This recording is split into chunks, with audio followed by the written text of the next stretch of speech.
This is the XNC Podcast, your Xbox newscast, featuring Colteastwood and Gaz, hosting industry interviews and gaming talk live on YouTube every Monday night at 5 p.m. on the West Coast, 8 p.m. on the East Coast. For all of you listening around the world, XNC Podcast is available on demand on Spotify, Google, and Apple Podcasts. Welcome to the show. Join the chat, hit the like button, and let's get into this week's topics with the Xbox newscast. Hey, how you doing? Nothing's ever good enough for you suckers, huh? You're always complaining you can't enjoy gaming, huh? What's your problem? I'm having a good time. How's it going, everybody? I'm just kidding. We got a lot to celebrate. Gaz is making great faces. I'm here with my co-host, Gaz. It's the XCC Podcast, as I said. We are live here on the Colteastwood channel, also on demand on Spotify, Google, and Apple Podcasts. If you're checking that out, thanks for doing that on demand whenever you like. We really appreciate it. But, Gaz, how are you doing, my great co-host? How's it going? I'm good. I'm good. I'm very good. I'm good with Destin be here. I'm gonna love it as I sit here and listen to Destin talk about Starfield as I him up. Oh, yep! Don't you dare say. I'm gonna talk shit about all 25 frames per second that we saw of Starfield. It's gonna be great. I hope you're ready, Dustin. It's gonna be a fun show. I can't wait for the 8-minute rant that Destin's going to do on that intro smoke of the landing of the ship. That's going to be the fantastic highlight of the show. Did I go 8 minutes about the smoke? Oh, six, man, I hope six, not. maybe 8 minutes. Oh, it was great. It was really great. We're going to dive right into that. But yeah, thank you for checking out the show. We got great mods like Sean the Bree, Happy Bomb that are here that are taking care of the chat. We got people rolling in. We got a little over 300 people here checking out the show. Thanks for doing that. I'm going to give a shout out to the channel member veterans for the show and the Patreons. We got Ricky Raiden Blade, Ricky Falon Center, White Poochie, Wolf Assassin, DeBlue, Devario 2 Gaming, Fault Lines, Wreak Havoc, Fox Storytelling, Rodney Coots, Gaz, Dark CMF, good friend of mine as well, Beta Max, Dante Moody, another good friend, Alex Wilson, Lord Star Killer, Robert Jackson, Gamer McFly, Assassin Lupa. Hearts go out to her. Hopefully she's doing great here. She's having a rough time, but we'll hear from her soon. If I know Lupa, she'll be back soon. Nano Polymyth, Hargit Chani, another good friend, TK Chillin, Larry Thatcher, Dub, V Simcoe, Suicide King, Udana Zada, great friend, and another mod, Phil, KY Bob, William Lanza, and Matt Burns. Thank you so much for supporting the show as I read all those names out. But I gotta ask, Gaz, what have you been playing lately, you true professional gamer, you? I've been playing Diablo 3 because everyone gave it to me. Like, how have you not played Diablo? And I was watching Diablo 4 as I was editing it for a video that I just put out there. Nobody watched, thanks for that. That I kept anyway, editing I can sport that. Well, this part of the game. And yeah, I just Diablo 3. I've been playing it, and it's like crack. I just love it. Not crack, but Diablo 3. It's so addictive, and I've literally just come back like from a date, came back home tired, and I was like, you know what? I need to play Diablo. So I've been playing Diablo. I've been playing Teenage Mutant Ninja Turtles. I can never say that name for some reason. And yeah, playing games. Lots of multiplayer online games. You guys judge me from my gamer score, you pieces of shit. Come 1v1 me in multiplayer games, you sad. What's your gamer score? Something like 50,000 or something. Not that much, but gross. I play on PC a lot. Well, sorry, did you say 15 or 50? 1.5? 50. Oh, That's not Okay, that he much. boosts us up with like Mushroom Kingdom games and stuff like that. I But don't play those games like other people do. You'll see just multiplayer heads. These three guys two guys. Who's the other third? These guys won't stand a chance on the Halo with me. 2v1 me right now. wow, End you. Gaz is sounding like a teenager right now. 1v1 me, bro. Randall Thor and I just beat 1v1 me on Rust. Randall Thor and I just beat Ninja Turtles about an hour ago. It beat really the game? is a 2-hour game. Yeah, it's a 2-hour game. It's great. Destin, what have you been playing? Oh man, I am not gonna get a lot of love for this one. Diablo Immortal. I've been playing a really? lot of Diablo Immortal because I want to get to 60 with I refuse to pay money in that game, right? So I want to Okay. get 60. I want to see and potentially do a video about what my experience is paying no money and getting to that point in the game to see like what Asmongold and all these people have been talking about, because I'm a casual when it comes to Diablo stuff. I played Diablo 3 like just on normal and got about halfway through the game, stopped. I'm 37 right now in Immortal. I'll probably hit 40 tonight because basically you level up in the battle pass and it gives you a level, the free battle pass. So that's what I'm working on. And you know, every week I sign on for the Destiny story on Tuesdays. So I played a lot of Destiny because there's a really cool cosmetic that I want to unlock on the seasonal battle pass, which is part of the collector's edition if you get it. So yeah, I'm very careful about how I support games when it comes to microtransactions. I haven't bought a cosmetic since Destiny 1 because Destiny 1 burnt me so bad. And I just like I'm never buying microtransactions like cosmetics ever again in a game. And I haven't yet. So yeah. I've almost never bought a cosmetic until I bought the shiny black armor in Halo Infinite, and I'm like, oh, the game's free, and justify. But I almost never do that. But I got to know, Destiny, is Immortal? Is it fun? Like, is it good on a phone? Oh, I'm playing on PC. I don't play on a phone. I don't know. I'm playing a mage. I don't have a lot of additional Diablo context to pull upon. So as a filthy casual who doesn't know much about the franchise, through level 37 has been fine. I couldn't care less about the story. The leveling is very simplistic. You're just kind of like leveling up, doing the rifts, I believe they're called, and bounties. Bounties are leveling me up pretty quick. And every time I hit a level on the battle pass, it gives you like a level and a half. So they're really incentivizing you to buy that battle pass. And I'm like, Diablo Immortal. I'm on your tricks. What's really gross about the game, what's really gross about Diablo Immortal is they've clearly been able to latch on to people with an addiction issue and figure out how to monetize them. Like, I think the game made millions of dollars. There was just a report. I don't know the exact amount. Game. Yeah, it's free to play, but you have to spend like what, $2,000 for one 5-star gem. And that's what everybody's talking about. So I want to get to that point when I'm grinding for the 5 stars and figure out how I can do that for free, or if it's even possible, or if the game just ends at that point for me. So that's sort of why I'm playing. It's an interesting experiment. Well, we'll see if I just give up on it and just enjoy playing it for free. I'm playing on PC, Pabs, in chat asking. So more than likely you'll stop playing before you swipe the credit card across the PC. I will not. I will not swipe the credit card in Diablo. Yeah. I will not spend a cent in that game because it's what's happening in the gaming industry. I don't mean to make this a Diablo Immortal rant, but what's happening in this industry is games. It can be a microtransactions rant. Yeah. We're here for it too. Games like Diablo Immortal that are preying on people that just don't have the ability to say, I'm not going to spend $22,000 on this mobile game, and it's perpetuating that design philosophy in games. And I reamed Destiny when they did it. When they took a character out of the game and made her a store vendor, I didn't like that. And to just see how bad it has gotten on the mobile side, mobile games don't have to be like that. They don't. But companies have seen that they can monetize the crap out of games that they release for free, and they figure out the formula to maximize extraction of cash from people. And it's Diablo Immortal is the first one where people are like, this is too much. F you. You know, there's also a formula, right? Isn't there a formula, Gaz, where they give you just enough to where you want more, and the more is on the other side of the little short wall that's a microtransaction? Isn't that like something that they do research on? It is. It's really that dopamine hit that you get. It's very remarkably similar to what the gambling industry actually does, and enticing the amount of resources and thought and research goes into even things you may not consider, like the animation or the sound generated from unlocking something or opening a loot box. Yeah, that's really important. Why do you think I'm such a slut for Apex Legends pack? Yes, I am the problem, people. I am the problem, and I don't care, because it's like shiny thing. It's just like that purple just comes out and the rays come out, and then you're like, but that doesn't even happen because it's such a scam, because I've spent over $1,000 on Apex Legends, and I'm telling you, I've sat But every time I buy that yes. maximum pack, yes.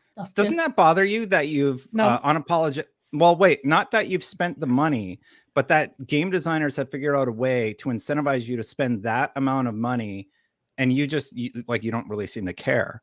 Like it's a game that will not live forever. It is going to go away. Let's say Apex goes away in 5 years, and are you still going to feel like that $1,000 was a warranted expense? I don't feel like the £10 I spent was a warranted expense at this point, let alone the 1,000 I've spent. But it's just like, do you know what I think? I think that's a weakness of me. I'm like, man, I need to do better. It's the same time as casinos. Me going to Vegas. I love Vegas. Am I going to start punching the casino owners? Like, how dare you build this casino with these shiny, jingly noises everywhere? Ding, ding, ding, ding. What's your Vegas go-to? Mine's Wheel of Fortune. I actually only play poker. I can only play poker. I'm not very good no at hold that. Those machines can hold on me. No limit? No limit. No limit. Only no limit. And if you want to play, come to me in Vegas. We party up in the Encore. I like No Limit also. No Limit's the one. I used to watch high stakes poker all the seasons. So good. Sorry, this is a family show, Colt. Colt's sitting here like, this is not PG talk about gambling and partying, and soon we'll be talking about what kind of... I think I've read it's 3 all... poker books, Doyle's and I've got Doyle Brunson's book, the fat big one. I've got that here somewhere actually. That's how I learned to do the odds. Oh, really? So the mathematics failed me, so I gave up reading it. I just watched rounders. You play with you just bluff? You don't, sorry, chat. I'm sorry, chat. Yeah. But you need to play and get addicted. It's fun. Then ruin your life. Well, and then it is.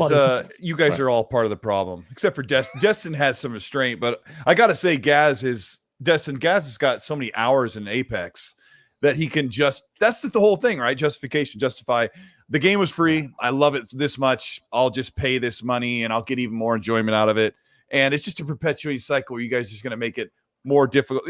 Microtransactions never go away. It's like a $3.5 billion business. But I got one for you then. Can I ask you one last question, Colt?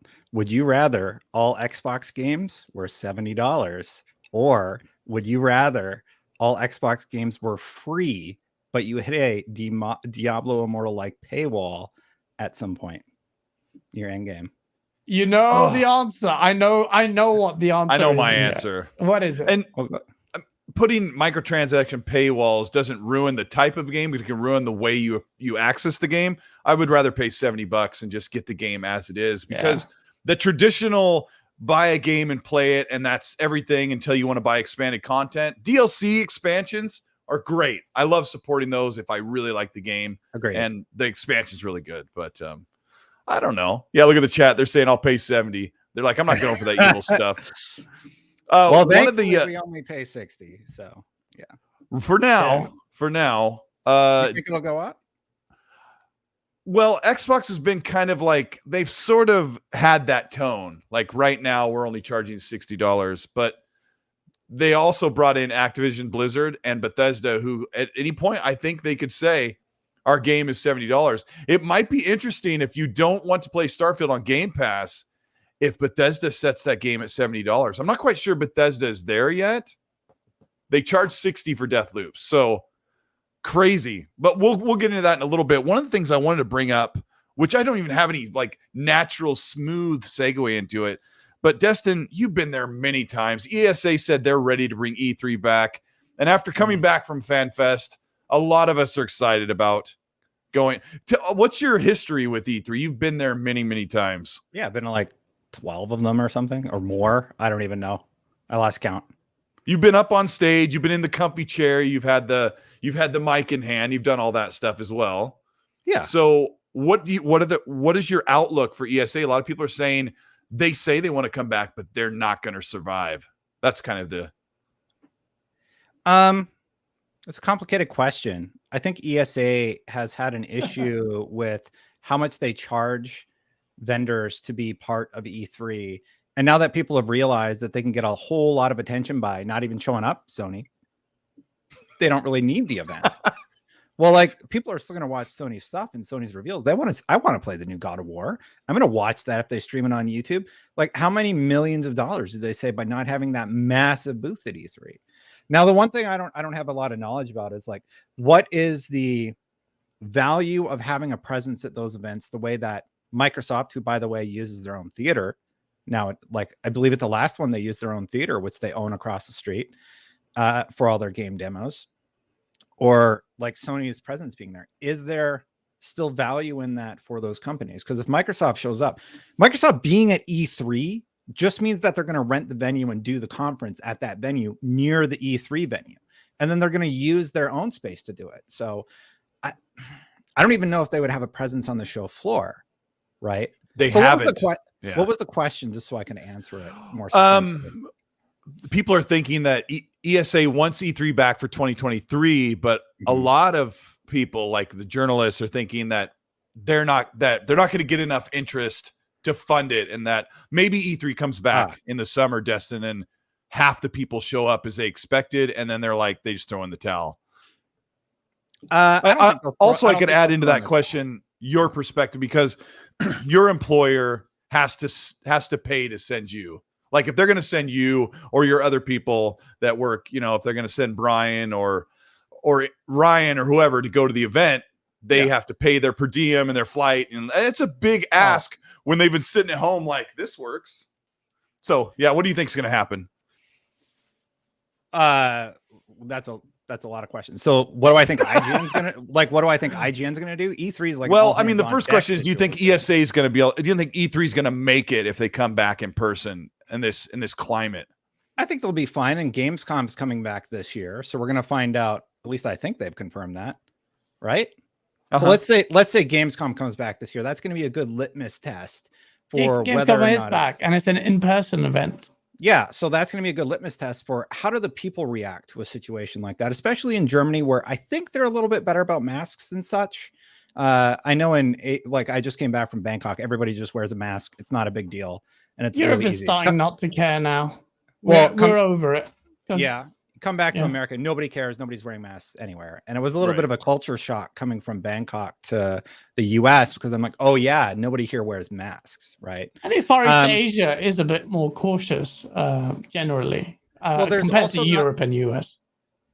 There's also not the social stigma about wearing masks in Asian places, because I think people just do that when they have a cold because it's courteous. So when COVID hit, I started doing that. I did that today on the train because I have hay fever. I just wore the N95 mask because I don't want everyone to think I had COVID. So that's a new thing, I guess.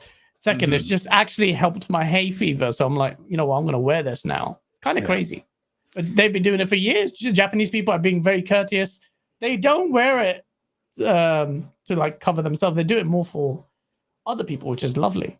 Like, don't want to, and they don't blow their noses on the trains because it's rude, because it's like disgusting. That's cool. We need to be like that. But some people are disgusting on trains. Sorry. What you're describing is what my experience was in Thailand. It was really nice and very chill, and everybody was really great. So you come back to America, it's a little different. Anyway, the point I'm making though is when Gamescom comes back, it's going to be interesting to see what that is like as an event. Who are people going to go? Are the big three going to be there? Sony, PlayStation, or Sony, Xbox, and will Nintendo do anything around that? Because like Nintendo's also pieced out of most of these, even before COVID times. I don't know. Do I think ESA will go away? No, I think ESA has really done a lot of dumb stuff, and then COVID happened. Like they leaked all the presses, like everybody who signed up for E3, like all the info was leaked 5 years ago or something, right? So that was a thing. And then the year after that, it was another thing happened. I don't remember off the top of my head. And then they're like, they couldn't do E3 for like 3 years.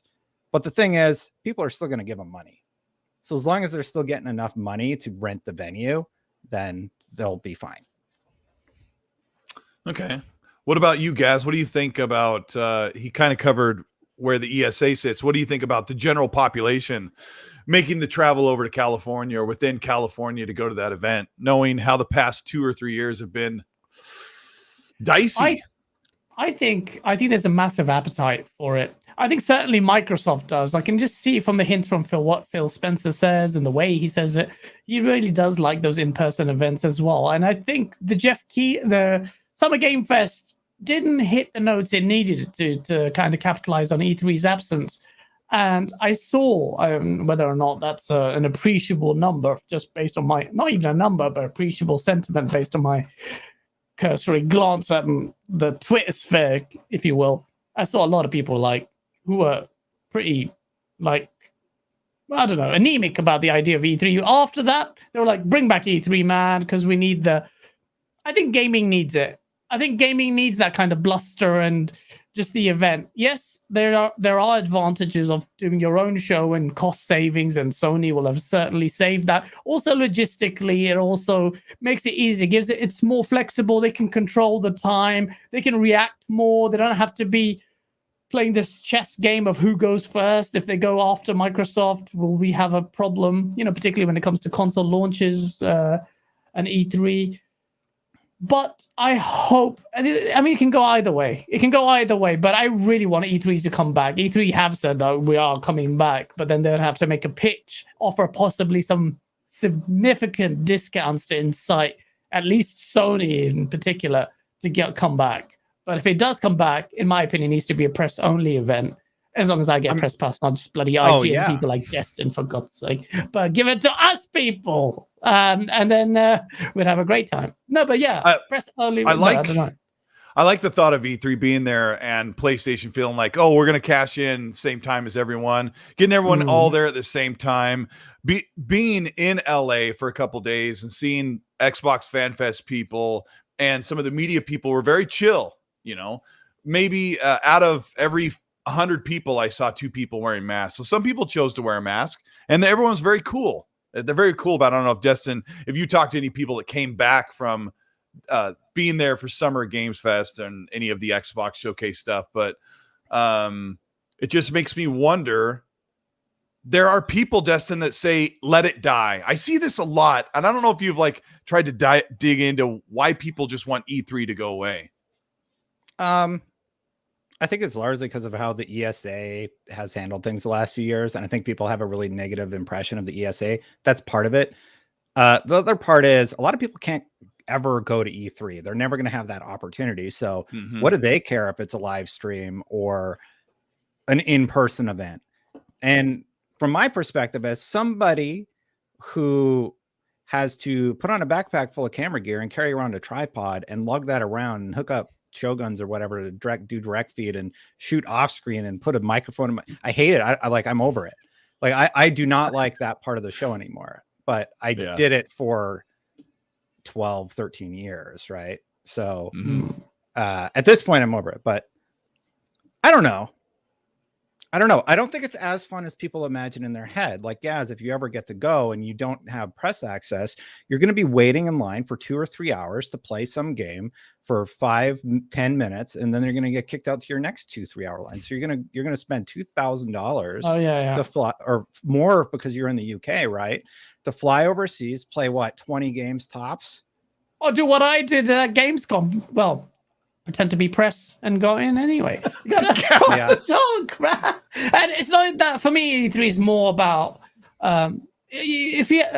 let's be honest, man. I see it with press. I went to Gamescom and I think it was GameSpot, your competitor, and they had the people there, their suits and stuff, and they had massive cameras. And there's me lugging my crappy Amazon camera around with the shotgun mic and everything. And I'm just like, I just wore a blazer. I went in there. I was like, yo, can I talk to you? And this guy's like, Gamescom guy's just following me. I don't know who it was. I'm like, bro, you got all this kit.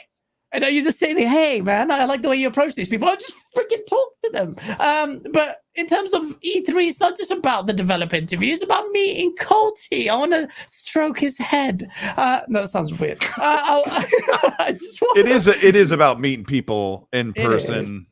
But that's it's a reason for people to be there. I guess for me to be super selfish, that's why I want it to come back. I want everyone to have an excuse to be in one location so we can all meet. That stuff's really fantastic. We're going to get into energize the industry. I think it does. I think it energizes the industry, the hype and everything around it, the crowd, everyone screaming about the game. It's, no matter, you can't quantify how much value that has to you, but when you Like if I see Final Fantasy 7, Lost Guardian to a lesser extent, even Shenmue, I can remember the shouts and the screams of the show and the people's reactions, and that's the kind of thing I associate with a show like E3, and to the point where it seeps into my enjoyment of games. I like that. It's like a community feel. Like it's like you feel that. So you know, Phil Spencer coming up on stage and going, Phil. Okay, that guy's a bit crazy. Like how you just deifying Phil Spencer, but Phil Spencer's a G, so go for it. It's just I hope they come and bring it back. I hope Sony need to like fix up, because I think they need to be called out for being so just cutthroat with it and not really. You can have your own event. Just cash in with everybody else in E3. What were you saying, Destin? I was there for the God of War reveal, and that was like the video of that. I think somebody posted it on YouTube. Has like millions of views. It was a very, very cool moment to see Kratos coming back for the first time and be there to experience that in the theater. It was really, really cool. You can always hear Hip Hop Gamer like shouting, "Yeah!" like losing his mind. Really good reveals. He always, every event, he's always just on hip hop for a second. I don't know if he watches your show, but he's always very kind to me. He always says hi. I always say hi to him. He's the nicest person at these events, and he says hi to everybody. He's a really, really chill person. But like, so online he gets spicy. That dude gets a pass in my book. I don't care. He's been too nice to me. He's been too nice to me. Something to aspire to. I'll say I'm pretty sure it's coming back next year. I'm with Destin. This may be the chance for them to see if it's going to hold on. Let me read a couple supers here from Decado with a $5. Says, "Bam! Outbreak Podcast, right. Web Dave. I'm going to be doing an interview with him. What's in a couple days? Well, I think it'll be pre-recorded. I'm not sure, but he's amazing." He says, "Colton Gaz, the new tag team champion of podcasting. We're very new, but we're trying. Thank you, Web Dave." Abe Froman 3 with the $5 thank you. He says, "Destin, great video on Gran Turismo 7 versus Forza Motorsport. We're going to talk about this here in a little bit." He says, "Some people are trying to gaslight about ray tracing. Keep up the great content. Have a good one." All right, we'll get into that. True 77. If you don't like E3, why are you the game journalist to go? Because I'm the best there is at what I do. That's why. True 77. They do. They send the best of the best. That's right. That's right. Bifernali with the $5 says, "Wise man say forgiveness is divine, but never pay full price for late pizza." I don't know where that comes from, but that's Ninja Turtles. Oh, that is first Ninja Turtles movie. That's a great quote. That's a great one. Hargy Johnny with the $5. He also put in a code for I don't remember. Motorsports 7. That's what I thought it was, but I didn't think you could still get a code for it. Great, Hargy, thank you so much. He also says, "Destin on Ecstasy again. Bam. Hey, Colt and Gaz, go ahead, start bashing Microsoft for being the worst gaming company." Hargy, we love you. Danny Pesh official, who's been a member for 2 months, says, "Destin in the house, fire." And then he says, "Gaz, sauce." There's the Forza Motorsport. Let me read two more, and then we'll go back. Red Wolf, thank you for the 10, says, "Sorry, another Starfield question. Do you all think we'll be able to be a bounty hunter and have the ability to actually get out of our cockpit and walk around our ship while it is floating in space?" Oh, interesting. No. Yes. They showed that. Floating. No, he's talking about floating in space and walk around your ship. Like spacewalk, Destin? No, I don't think he'll be able to do that. Yeah, no. Maybe. God, that'd be cool though. Wouldn't that be great? That was such a great moments in Prey that like come later on in the game when can you do that in No Man's Sky? Because you don't want to do this, Dustin. You don't want to do this, Dustin. We are gonna get into that. I want to talk to you both about Final Fantasy 7 Final Fantasy got some more announcements, and it just really looks like Square is avoiding the Xbox under some contractual or paid agreement. I have an opinion on this, but people get really super mad. I'm going to go to Destin first on this. Destin, what do you think's going on with Square and the Final Fantasy series right now? Just the Final Fantasy 7 remake and 16, right? Because the other one that was another remake is coming to Xbox, because Xbox Brazil or somebody tweeted that it was. And I retweeted. I was like, "Oh, okay. So there is hope for the Square franchises." And Forspoken is a timed exclusive, right? Yes, and that's Square. So is Final Fantasy 7 timed exclusive. So what's up with 7 and 16? money. Money. I like that answer. Yeah. Sony probably paid a lot of money for them to keep it locked on the PlayStation platform for now. And Phil Spencer is in chat. He says more Xbox surprises coming soon, guys. Oh, that's great. Thanks for tuning in. Thanks for stopping by, Phil. We appreciate it. I mean, just just strolling by. Gaz, I love Destin's simple answer. Money. Yeah. It is money. No. It is money. It has got to be. It's Sony is like Final Fantasy. It desperately wants.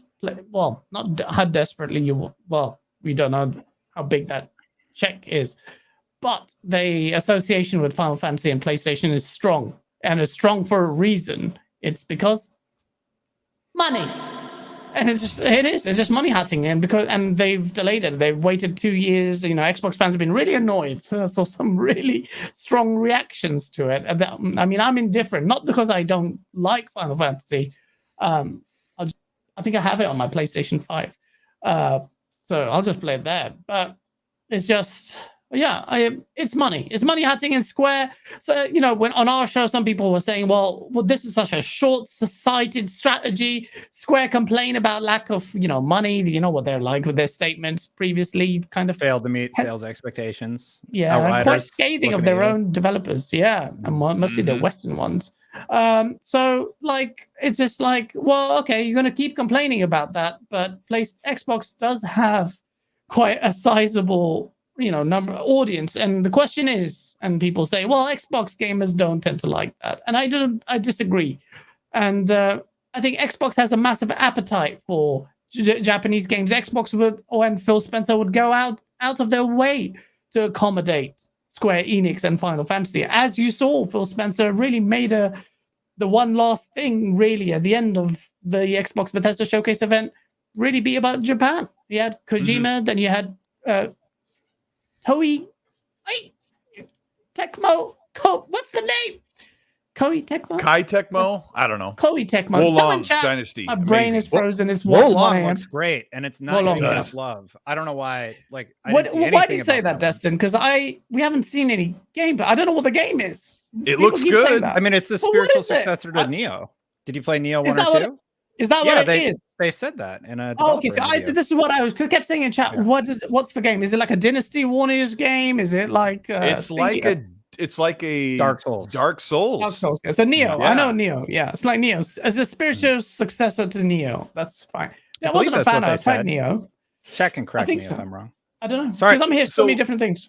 To be clear, like PlayStation doesn't have because you sort of put the setup, guys, that Final Fantasy is a PlayStation thing, but Xbox also has they have a presence with Final Fantasy. With 2019 and 2020, over half or most of the Final Fantasy games came to Game Pass, and they finally came to the platform, and they were on back compat, they were on Game Pass, they were on Xbox consoles.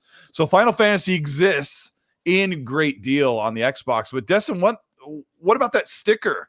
There was that sticker on the case for Final Fantasy VII Remake that said timed exclusive until April of 2021. I think it said. I don't know what's up with that. But Gaz, you remember that, right? It came to PC though. So I don't know if that kind of breaks that mold. But so maybe. Destin, is the game, did PlayStation pay to keep the game on PlayStation console only forever? I don't know, but you got to remember, a lot of the PlayStation games were a lot of the Final Fantasy games were PlayStation games. I played Final Fantasy 10, 11, 12, 13. All those were PlayStation. And I think 14 was... I played 7, 8. No, not 7, 8, 9, 10. 14 was PS3 and PC. Yeah, it launched on PS3 because they did a bunch of Let's Plays with Greg Miller. And then Final Fantasy 15 was a multi-plat. Was multi-plat. And maybe they weren't happy with the sales. So I don't know. Because 15 was when Xbox was kind of like not doing great, right? No. The One X was out by that point, by the time we hit 15, I think. I'm so just about it was Final almost Fantasy. out, yeah. Sorry, I think it was like 2015 for Final Fantasy 15, if I remember right. I played a lot of it, and then I finished it like a year ago, and I'm like, it's not for me, but I guess we could try and put to rest. Like a lot of Xbox fans say, Square is purposely not putting the games on Xbox. Is it really about how they would sell there, or is it really about here's a check? We want this to be a special deal on the PlayStation consoles.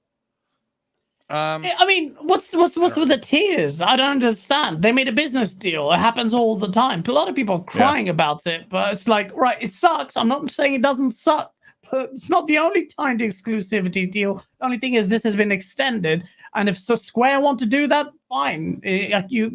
Let's see how this pans out for Square in the future. Look at Street Fighter 5. That didn't really work out well, did it? So, I don't know. That's fine. I don't see the outrage. I'll play Wo Long, which is being worked on by Bloodborne and Neo producers. So that's exciting. Oh, dang. That's a nice combo. Okay. That is pretty. Bloodborne and Neo combined? Okay. That's pretty mad. I'm really excited about Final Fantasy 16, and I love Final Fantasy 14. I got into Final Fantasy at 10, right? And I played the crap out of 10. Really, really enjoyed that. 10 with the most annoying protagonist. Wow. Even with the laugh scene, that is, like, infamous. I think 10 brought a lot of people in because it was like this PS2 set piece, basically, right? So a lot of people are like, whoa, I can't believe how good the game looks, even though it was turn-based combat and everything. I have very fond memories of 10. I bought like the guide, and like I was just in after that to the Final Fantasy series. I didn't play 15 actually. Funny enough. No, I hate played Backstreet's Back. All right. No, that's really what 15 was for me. Is not the spin-off. Everybody, yeah. Sorry, I had to do that. I just play the core entries for me. Okay, well, JD Gamer with a $50 super. Thank you, JD. He says, let's be 100% honest. The media has been drumming for the demise of E3 for a decade. Hasn't happened, but those articles got a lot of traffic. So powerful is the term E3 that it has co-opted every other event during the time period this year. Just stop. I heard that journalists would be a little bit relieved if E3 didn't come back because it'll save them a lot of money. We'll just leave it at that. Like I talked about when I kind of Where did you hear that? What are you talking about? They make money off the fact. I talked to somebody that said that journalists not having to send their employees out, pay them for flight, per diem, hotel stay and everything. Maybe when they can stay at home. 420.com is saying that, but it's a profitable event. Really? Yeah. Oh, well, then that is a really good reason for them to go. And IGN doesn't even pay their staff. I'm just joking. We pay pretty well. I'm joking. Shout out to Destin Legary's cookies, by the way. All right, where was I? Yeah, really good. Please ship those to the UK. Please ship those to the UK. You're such a piece of. Why do you put those up? I will pay. I don't know what the laws are about shipping overseas. And the honestly, weight that's limit. the only reason. Is the weight limit the problem going overseas with how big those cookies are? I don't know what the rules are to ship to the UK. That's the only reason we don't ship there. If you want to pay $200 for a bag of cookies, I mean, sure. There may be a hell of a lot of THC in that if you're going to pay that much. We don't make them that way. Gaz is a big fan of the Reese's Puff cereal, and my wife picked up a family-sized box of Reese's Puffs, and we were going to go mail them to Gaz, and the postage was $80 for a $3 box of cereal, and I said, Gaz, I love you, but I don't love you that much. I found a shop that does it.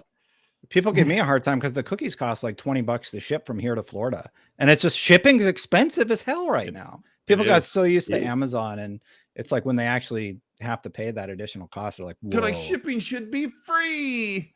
Yeah. I wish. But yeah.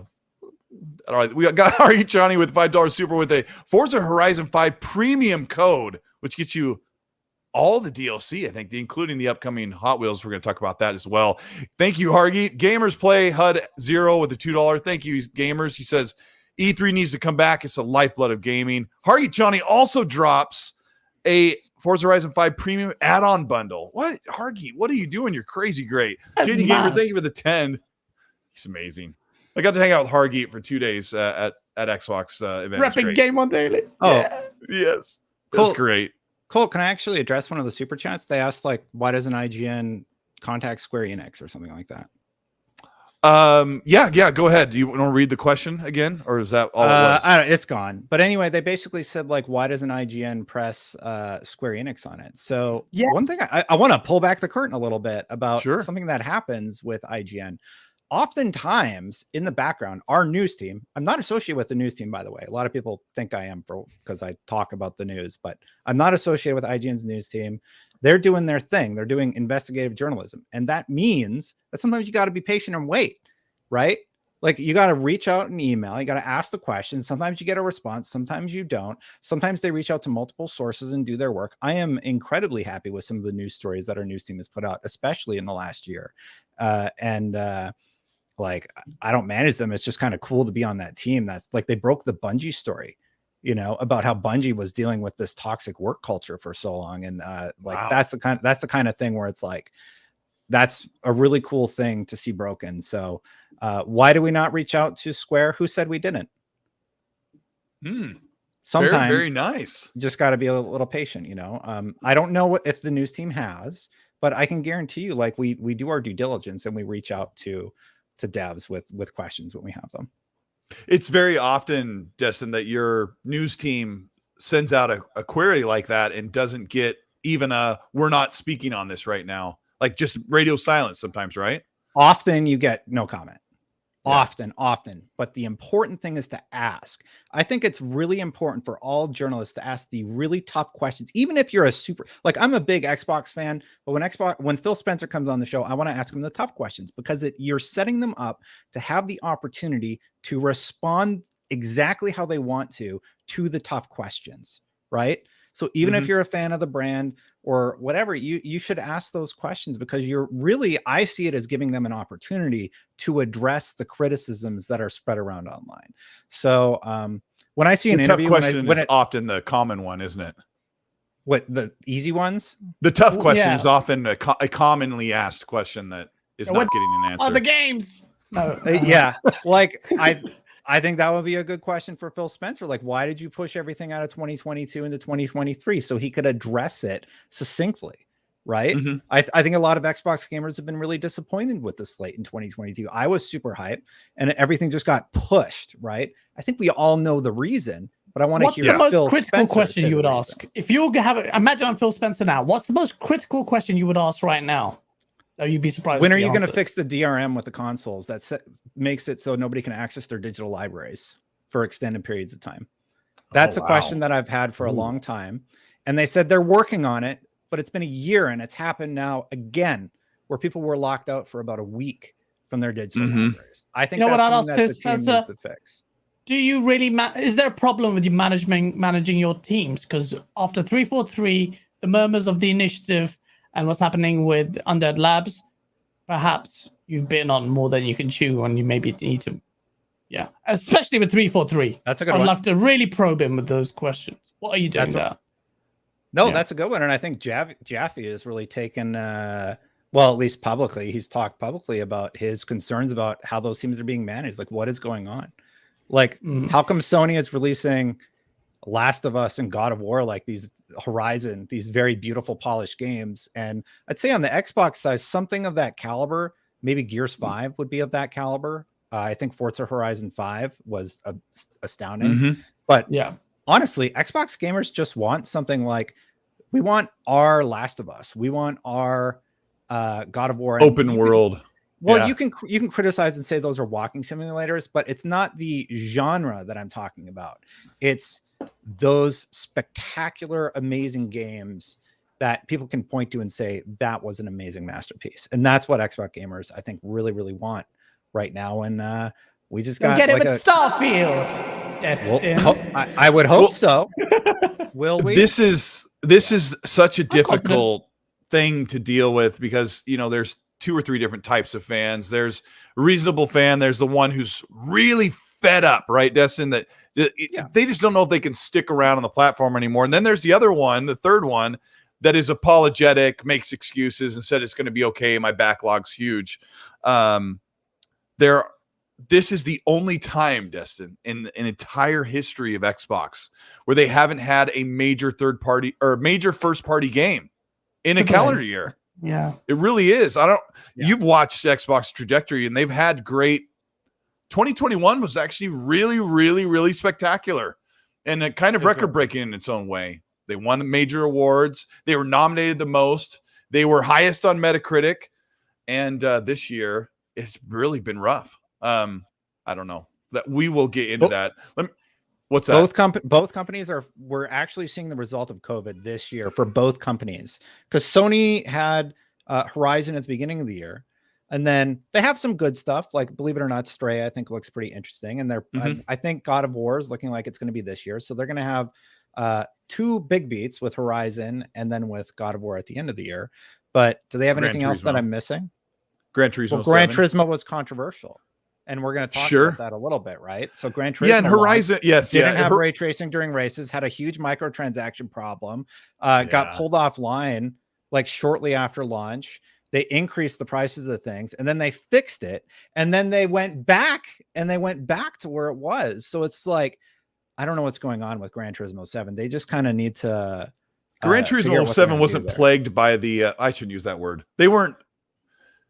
Well, it was delayed, so you did see a COVID. The problems you just described weren't necessarily COVID related. They just made some poor decisions. You brought and you played a lot of it. You were playing it on stream one night when I was checking you out. Yeah. Anyway, well, yeah, we will get into that. I like it. I like Gran Turismo 7 a lot. It's just to pretend that game wasn't mired in controversy is just not true. Yeah, and which we'll talk about when we talk about Forza here in a little bit. But Horizon Forbidden West, great game, highly rated, looks phenomenal, but got buried. Oh gosh, did it get buried, Gaz? Anyway, I'm just laughing at chat. Chat's You're hilarious. laughing at chat. Yeah, it was crazy. It's rough to put up a big game like Horizon Forbidden West should have gotten its due, but Elden Ring. Yeah, it's divine intervention. It always happens with Horizon, and I'm going to get in the neck for saying this, but I think sometimes it's deserved. Do you know why? Because I think the industry puts too much stock on that kind of template of Assassin's Creed / slap all these bloody side quests on. I like that stuff, though. That's a really good segue into Starfield. Bring it. I'm sorry, you just said games put too much emphasis on side quests and stuff. There is one of the many controversies surrounding Starfield is that it'll have 1,000 plus planets, right? A lot of which are just going to be like balls of resources that you can go mine. And I think we're seeing a lot of pushback against games doing that, where they're marketing that, look how much we have to do. Like Dying Light 2 did it, and they had to backpedal on their marketing because people were just like, I don't want to play 400 hours of Dying Light 2. I know. Yes, I forgot about that. Yeah. And there was another one before that. I can't remember off the top of my head, but Dying Light popped out of my head right when you started bringing that up. So Starfield has come out. They say there's going to be 1,000 plus planets, and you're excited about that, Gaz, but you're criticizing the amount of side quests in these other games. So very different. You're talking about explain to me how you feel it's different. Game. Well, this hasn't, the Ubisoft formula has been dubbed as such because that game has been copied. That formula has been copied ad nauseum. And Horizon Forbidden West or Horizon games, albeit I'm not trying to deride it, other than the fact that it copies that formula and puts a very extra nice sheen on it with a nice concept with robot dinosaurs in there. But Starfield, everyone's judging it on the number of worlds, but this is a game that has Fallout / Skyrim levels of conversational depth with all these conversational strands. Not on those planets. And you don't need to play. You've got these Goldilocks planets. So you've got, I mean, even on its own, those 35 hours of core content, you don't get that kind of depth with more dialogue lines than ever before. Everyone think, well, the jury's out there. We haven't played the game. But how reliant is the gameplay experience going to be on these supplementary optional worlds in a game that has customization and combat and weapon customization? The game is brimming with so much content. To focus on the extra worlds and then completely almost ignore the fact that it has this core content with these factions. We don't get a game like this. Name me one game that's like this. And don't say Oh, No Man's Sky. No Man's Sky, Don't Star say- what? No Citizen, Man's Elite Sky? Dangerous. No Let me Man's put Sky let me could put have- this Go let me for put the planets thing into perspective for you guys. Yeah. Mass Effect 3 has 100 planets. Now, 80 or 85 or 90 of those planets, let's say 80. 80 of those planets you just right, Destin? Yeah. And you get your resources. Now, there are 10 Really? times more Palladium, planets. There's 10 times more planets in Starfield, which you will fly to, you'll course to, you'll loading screen into, a la You'll Destiny. Cutscene into. Yeah. And then you can go on foot and mine for those resources. Now, to me, as much as I love Starfield, I'm like, why not just give me the option? Would you like to drop a probe and mine the resources because someone says it's heavy and iron? Or do you want to drop in there and see if you want to build on that for fun? I don't know. That may be something too big, but I've also played a lot of Bethesda games and their worlds are fantastically great, except Destin, Fallout 76. Yeah, you Todd and I Howard's agree. in the chat. Hi, Todd Howard. He says they'll have 1,000 times more detail on Starfield. What's going on with And your it just chat? works. There's famous people. Yeah. This is Yeah, you know how it is. Yeah. My favorite is no, when Jim Ryan shows up. I kind of agree with you, and they showed it a little bit. They showed like what the resources are heavy in when he went over the planet. I'm really curious. I don't know, like, how is that going to work if there's nothing compelling on 980 of those planets and 20 of them are the side faction quests and everything? Could there just be an option to pro them? And what's that going to be like? Because if each is the size of Earth, right, based on what he showed us, that's sort of the scale of what he showed us, at least for that one planet. And are we going to have some ability to fly around? Because we can't fly our ship on the planets. So do I have to take off and then land in a different spot and keep landing in a different spot? Because in No Man's Sky, They said you could land your land ship and fly anywhere. around. That's what But what's that you can land. Doesn't make any sense. What's that going to be like? Do I have to do the loading animation to take off, move, and then land back on that same planet until I find the resources I'm looking with? I have so many questions about how that part is going to work. But honestly, the whole planet thing, I didn't really latch onto. I didn't really see it as a problem. Like you said, guys, there's going to be like a 40-hour core narrative. There's going to be a bunch of side quests that are going to be great. And that's the thing that I'm most excited about Starfield, the stories that Bethesda is going to tell within that universe. The thing I'm most concerned about is the performance of Starfield. I do think that they will be able to correct that by launch, though. I'm a bit iffy about that. They have to correct that by launch. I don't have faith in them doing that. That's one thing. I think it's going to be a janky 30 frames. Janky.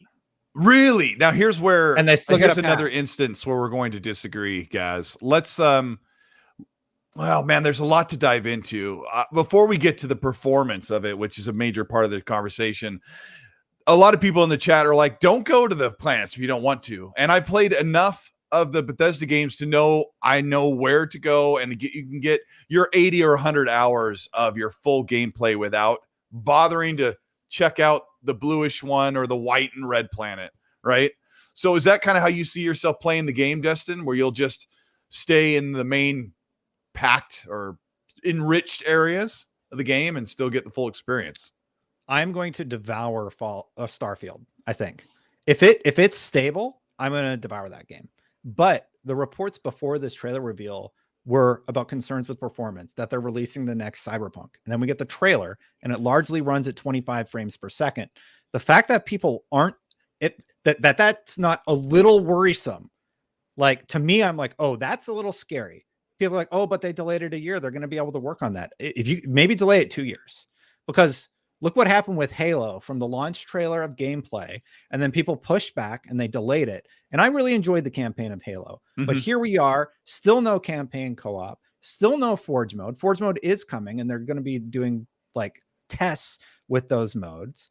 But like, don't do that anymore. Just delay the game if you have to. Delay it 2 years, you know? When I play Starfield, I want it to be a good game.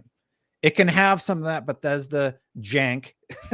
I don't know what else to call it, but it has to be playable. I don't want to see crashes to like the desktop on Xbox or desktop on PC. Like I'm really worried about it after that insider report and then seeing the performance of the asset that they decided to show the world, rendered at 30 frames where you can clearly see frame duplication.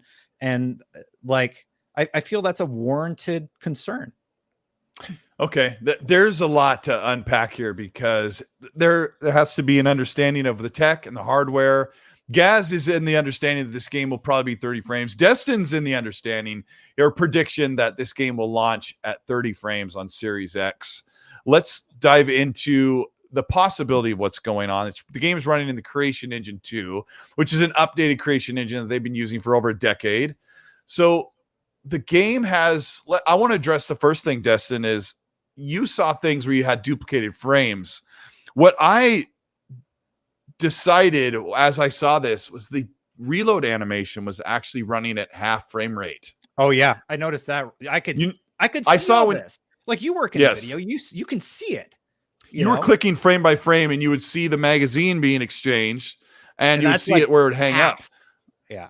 Basically, what Destin was breaking down in his video, and this doesn't ruin the game, but it's a design decision from Bethesda to say, when the character reloads the weapon, we're going to do that animation at around 16 or 15 frames per second.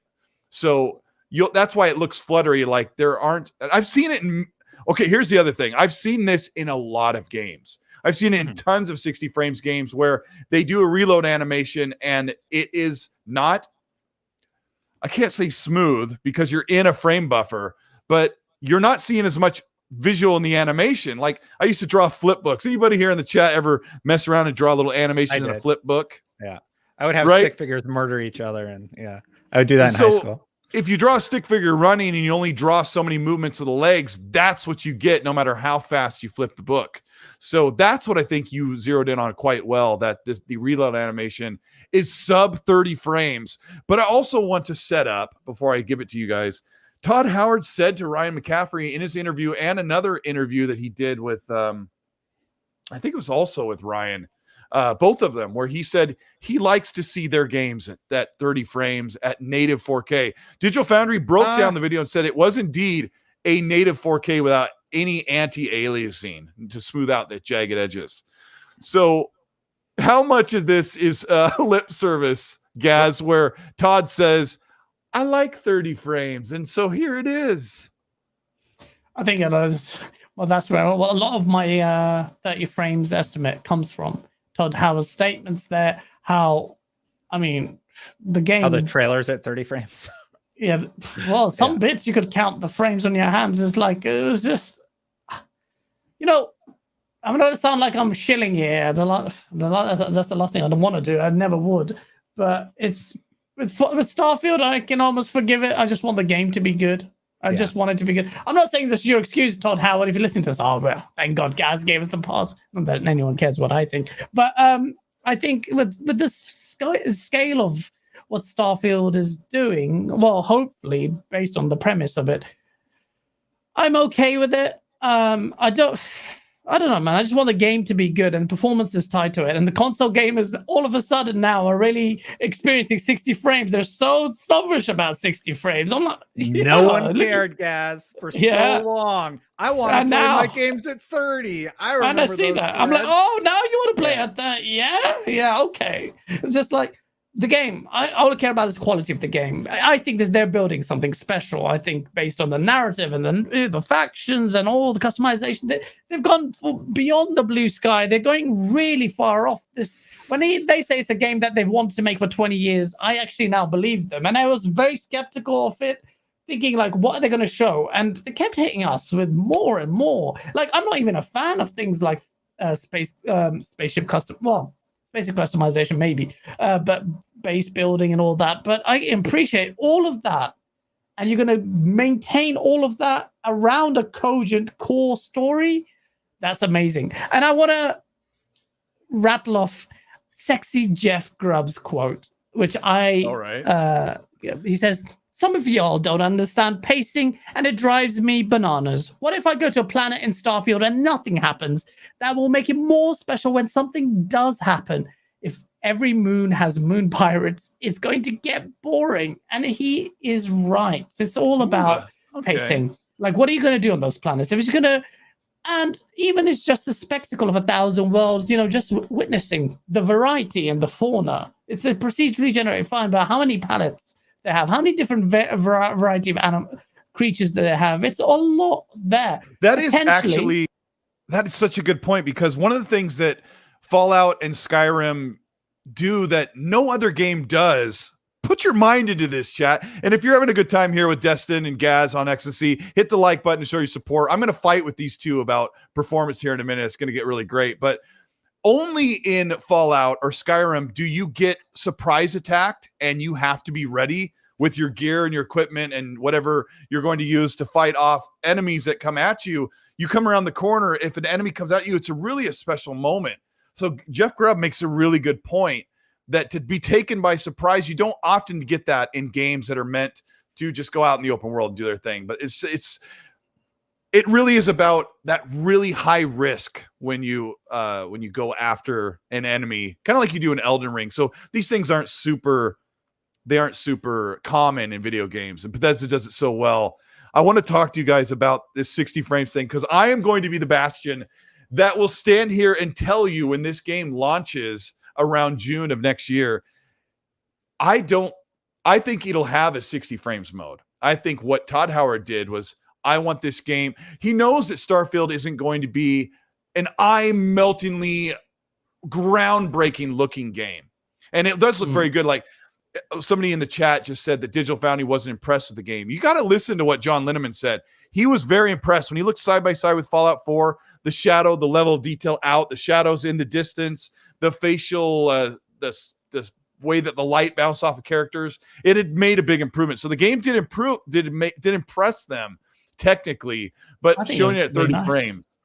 Yeah, I mean, the game looks, it's that one bit of a leap forward where it, like Destin has said earlier, we've said we're so excited to play this game. We're going to dive right into it.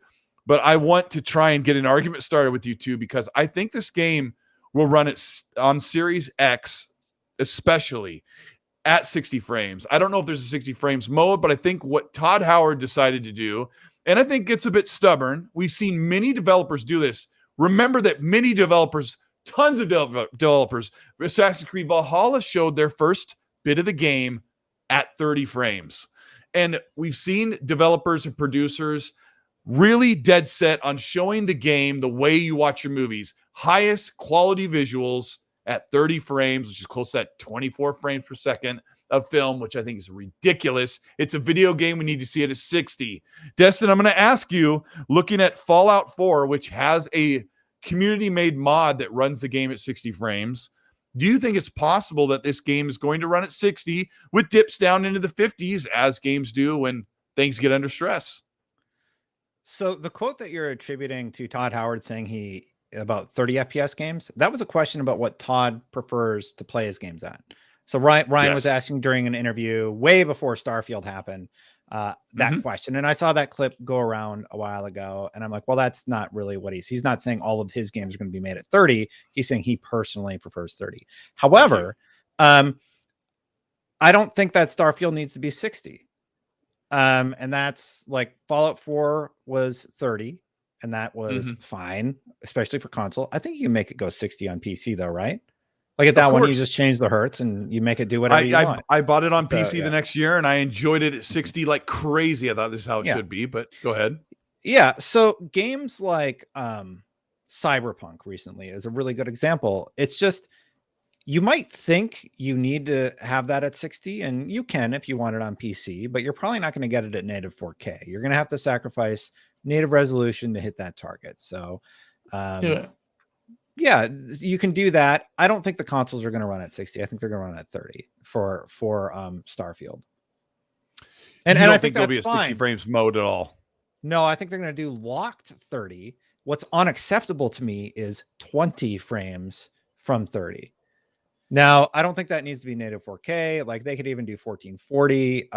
I think we've really, as an industry, latched onto terms like ray tracing, which is hugely resource intensive and, in my opinion, unnecessary. Like even if Forza Motorsport 8 has ray tracing and it looks absolutely gorgeous and everything like that, there's already companies like Unreal developing new technology that is less resource intensive but accomplishes the same thing, right?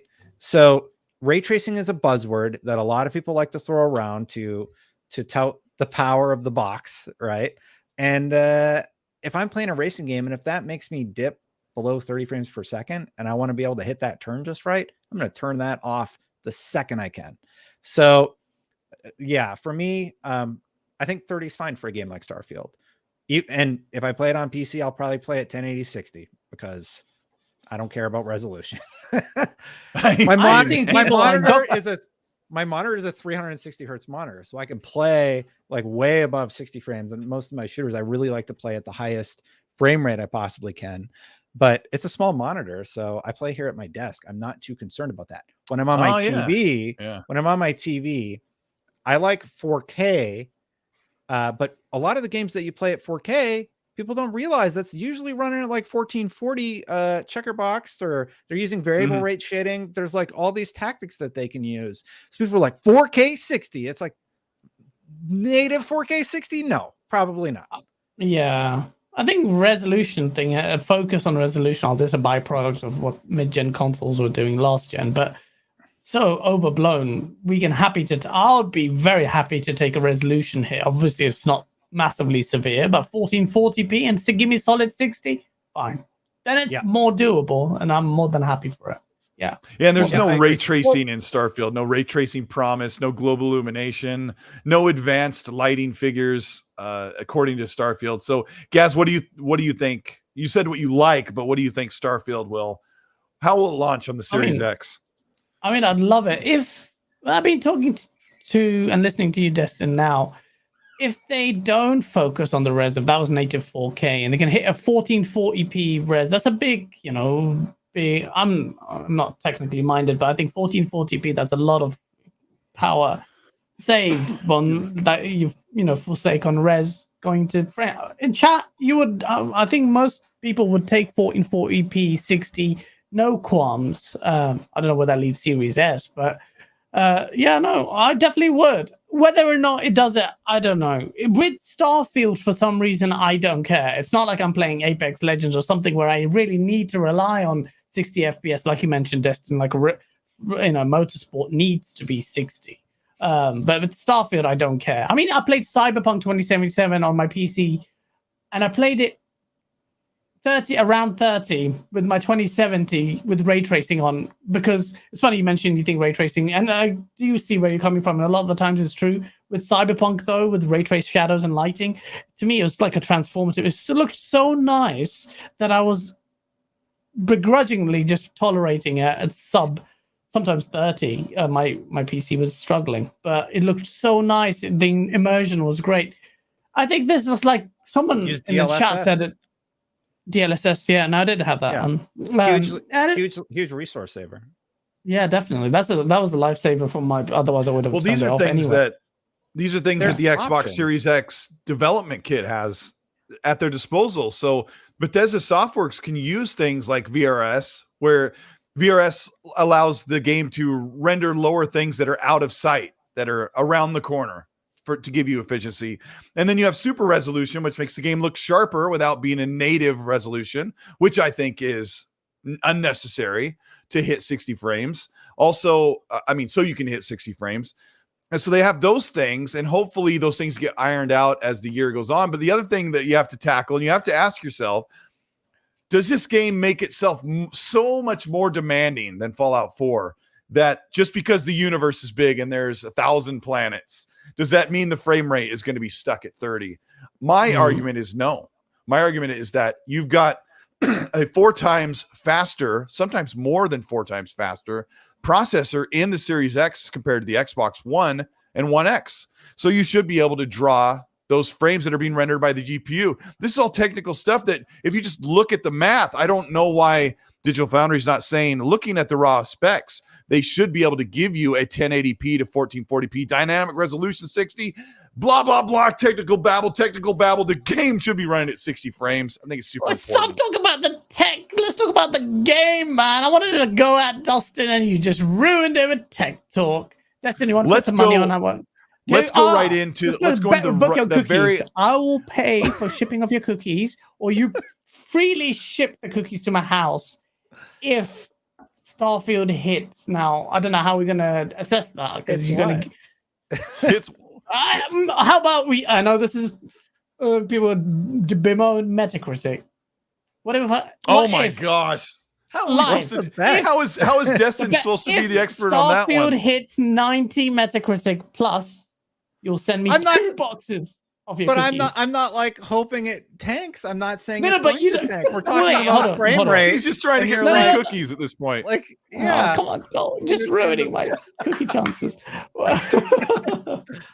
I hope if Starfield hits 90. Over here, if Starfield hits over 90, if Starfield hits over 90, I will pay for the shipping and Destin will provide the cookies. How about that? Okay.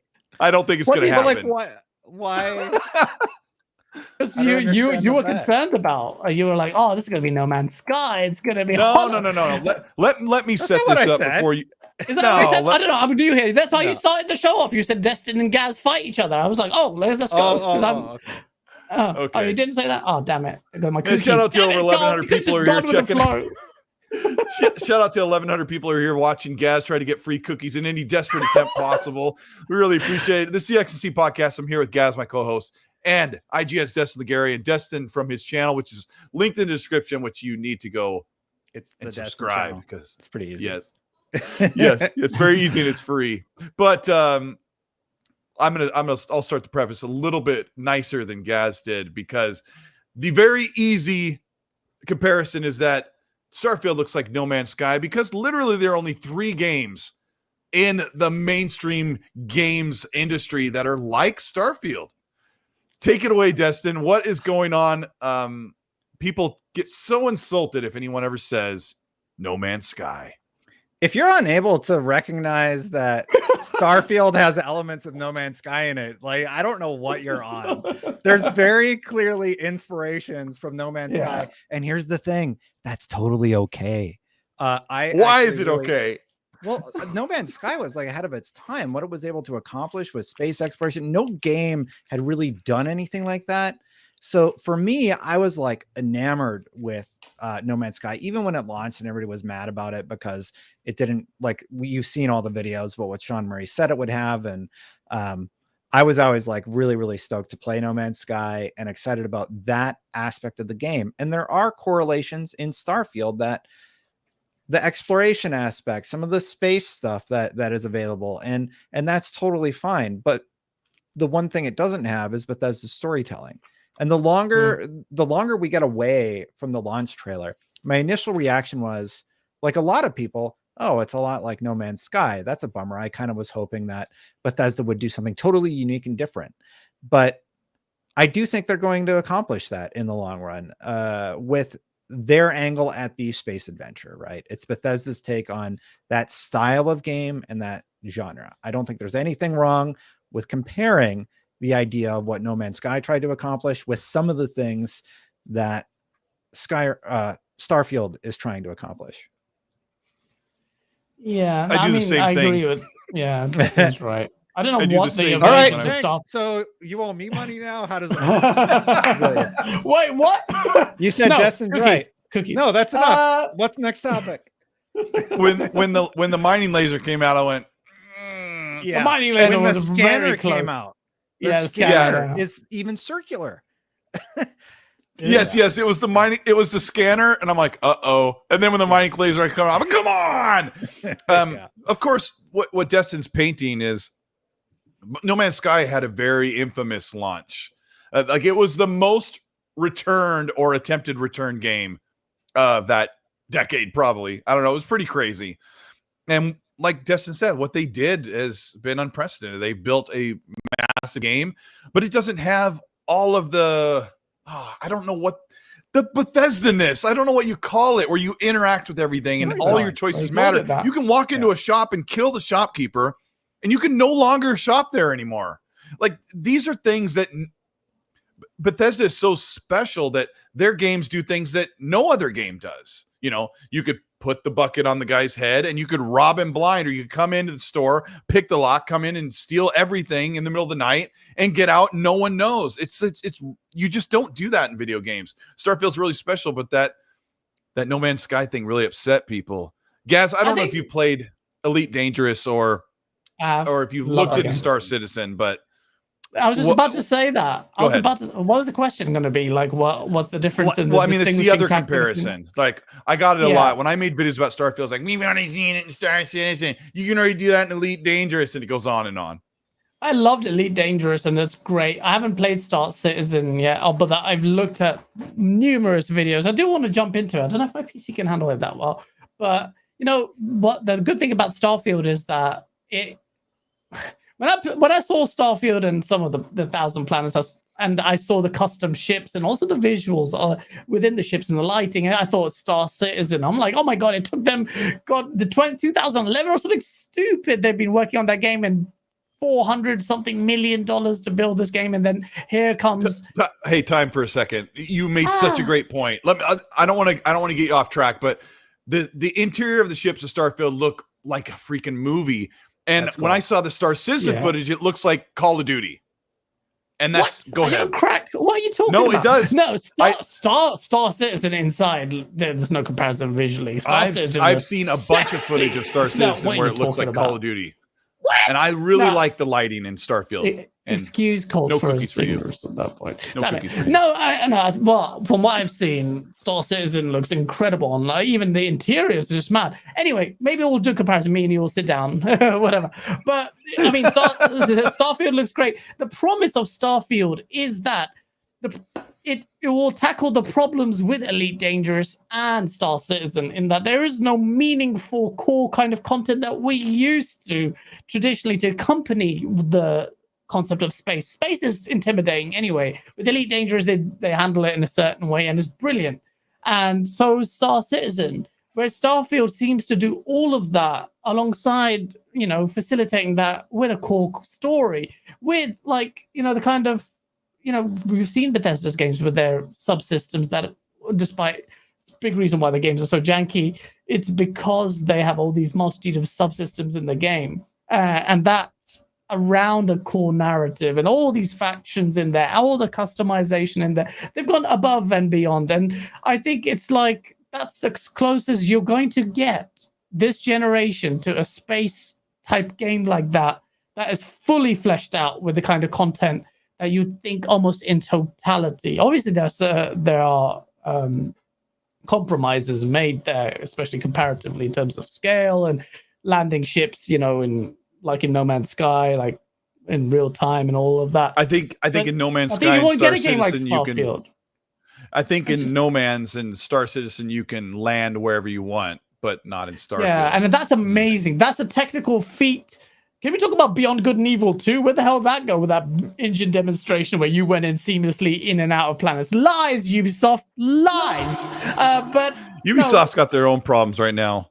The other thing that really upset people, Destin, is that Bethesda chose not to voice the main character. Did you get into some of these arguments online? And where do you sit on that one? I've been pretty busy with family stuff, but I don't care. What? You haven't had time to console war? What? No, the whole protagonist not having a voice, I don't care. Like, I just do not care at all. But people are saying people are saying things I didn't say. I find that hilarious. If I make, like we talked about the mining laser being similar, like that mechanic. And there's gameplay mechanics in Starfield that are similar to the things that No Man's Sky did. That's all I'm saying. I'm not saying it's a clone. I'm not even saying it's necessarily bad that there are comparable elements in both of the games. And I think when people are using that as a negative, I think that's why there's this like backlash to anybody who would dare compare No Man's Sky to a game like Starfield. It goes both ways. Sky, and I'm excited about Starfield. Doesn't it go both ways? Wasn't it famously IGN like 10 years ago that said that Far Cry 3 was Skyrim with guns? Do you remember that quote? Was that IGN? I don't remember. Bloody IGN. That was like Far Cry 3 looked great, but everyone loved Skyrim to death. And one of the major outlets, it was either, I can't remember which one it was, but said Far Cry 3 is Skyrim with guns. And that was such a notorious, infamous comparison where people were mad. How dare you say that about my Skyrim? Adam Kovac. Did you look it up? It was from Machinima. Machinima, yeah. I remember it was so famous. But I don't know, those comparisons, people hate those things. But isn't it the first natural thing we do when we see something? You hear a song, you're like, oh, this sounds like this band, or this movie reminds me of that. And then people got really upset. I think it really does go back to No Man's Sky just had that really bad reputation at first. And how many people are going to go back and give it another shot? But No Man's Sky is pretty good then. I mean, it's like very highly rated now. It's hugely popular now. I downloaded it, ready to play it fresh without all the disappointment. It was, can't wait. So if there's no comparisons, Gaz, what game am I describing right now? There's a new game coming out. You can go to many different planets that you mine for resources, and you fight fantastical new alien species. You can create a character and explore space at your leisure. And you missed out everything else, Destin. What game am I describing? No. It should be if there's no comparison. Not fooling me, bruh. If there's nothing to compare, what game am I talking about? Yeah, if there's nothing else to compare, I see what you're doing. Starfield or No Man's Sky. It's true. It's true. Funny. If you cut out all of the other things, then just there's indistinguishable. And I don't get why people are so like, oh, you're deriding it. It's like it's so obvious. Like we did a live reaction to it. I'm like, it's literally all three of us at the same time. It's bloody No Man's Sky. It's like imagine trying to describe Halo Infinite to someone without using any of the nouns or anything. Like Gus. No, but it would. There's be funny, comparable elements. That's all I'm saying. Right? Yeah, definitely. I mean, it's almost like a wholesale. They're inspired by No Man's Sky to a ridiculous level. When you talk about the visor, whatever. It's come on, just doesn't mean anything beyond that. They could be inspired by it. Then they're doing all that and more. Stop crying. People are so weird, so fickle. That narrative is going to be a big differentiator. The narrative that you both talked about. Yeah, the perk changes are really cool. Whatever the story is going to be that they take us on, whatever those artifact things that we're discovering in Starfield. Right. Like there's a lot to be excited about for Starfield, but everybody just latched onto this No Man's Sky thing. It's not a big deal. Like if you do that and the cool content, amazing. But I think what made him mad, Destin, is we all thought No Man's Sky in the opening seconds of that trailer, and maybe we didn't want to say it. Let me read a couple of these supers. JD Gamer, thank you for the $10. Says, in-person events nature or nurture provides something that can't be found on a Zoom or a stream. The exposure, the unquantifiable attributes that are missed when there's no E3 are immeasurable. Go E3. Viper XT with a Canadian 5. Thank you, Viper. Says, nice to see my second favorite person from IGN on X&C. Oh, sorry, Destin. Miranda gets number 1 on cuteness alone. Miranda's great.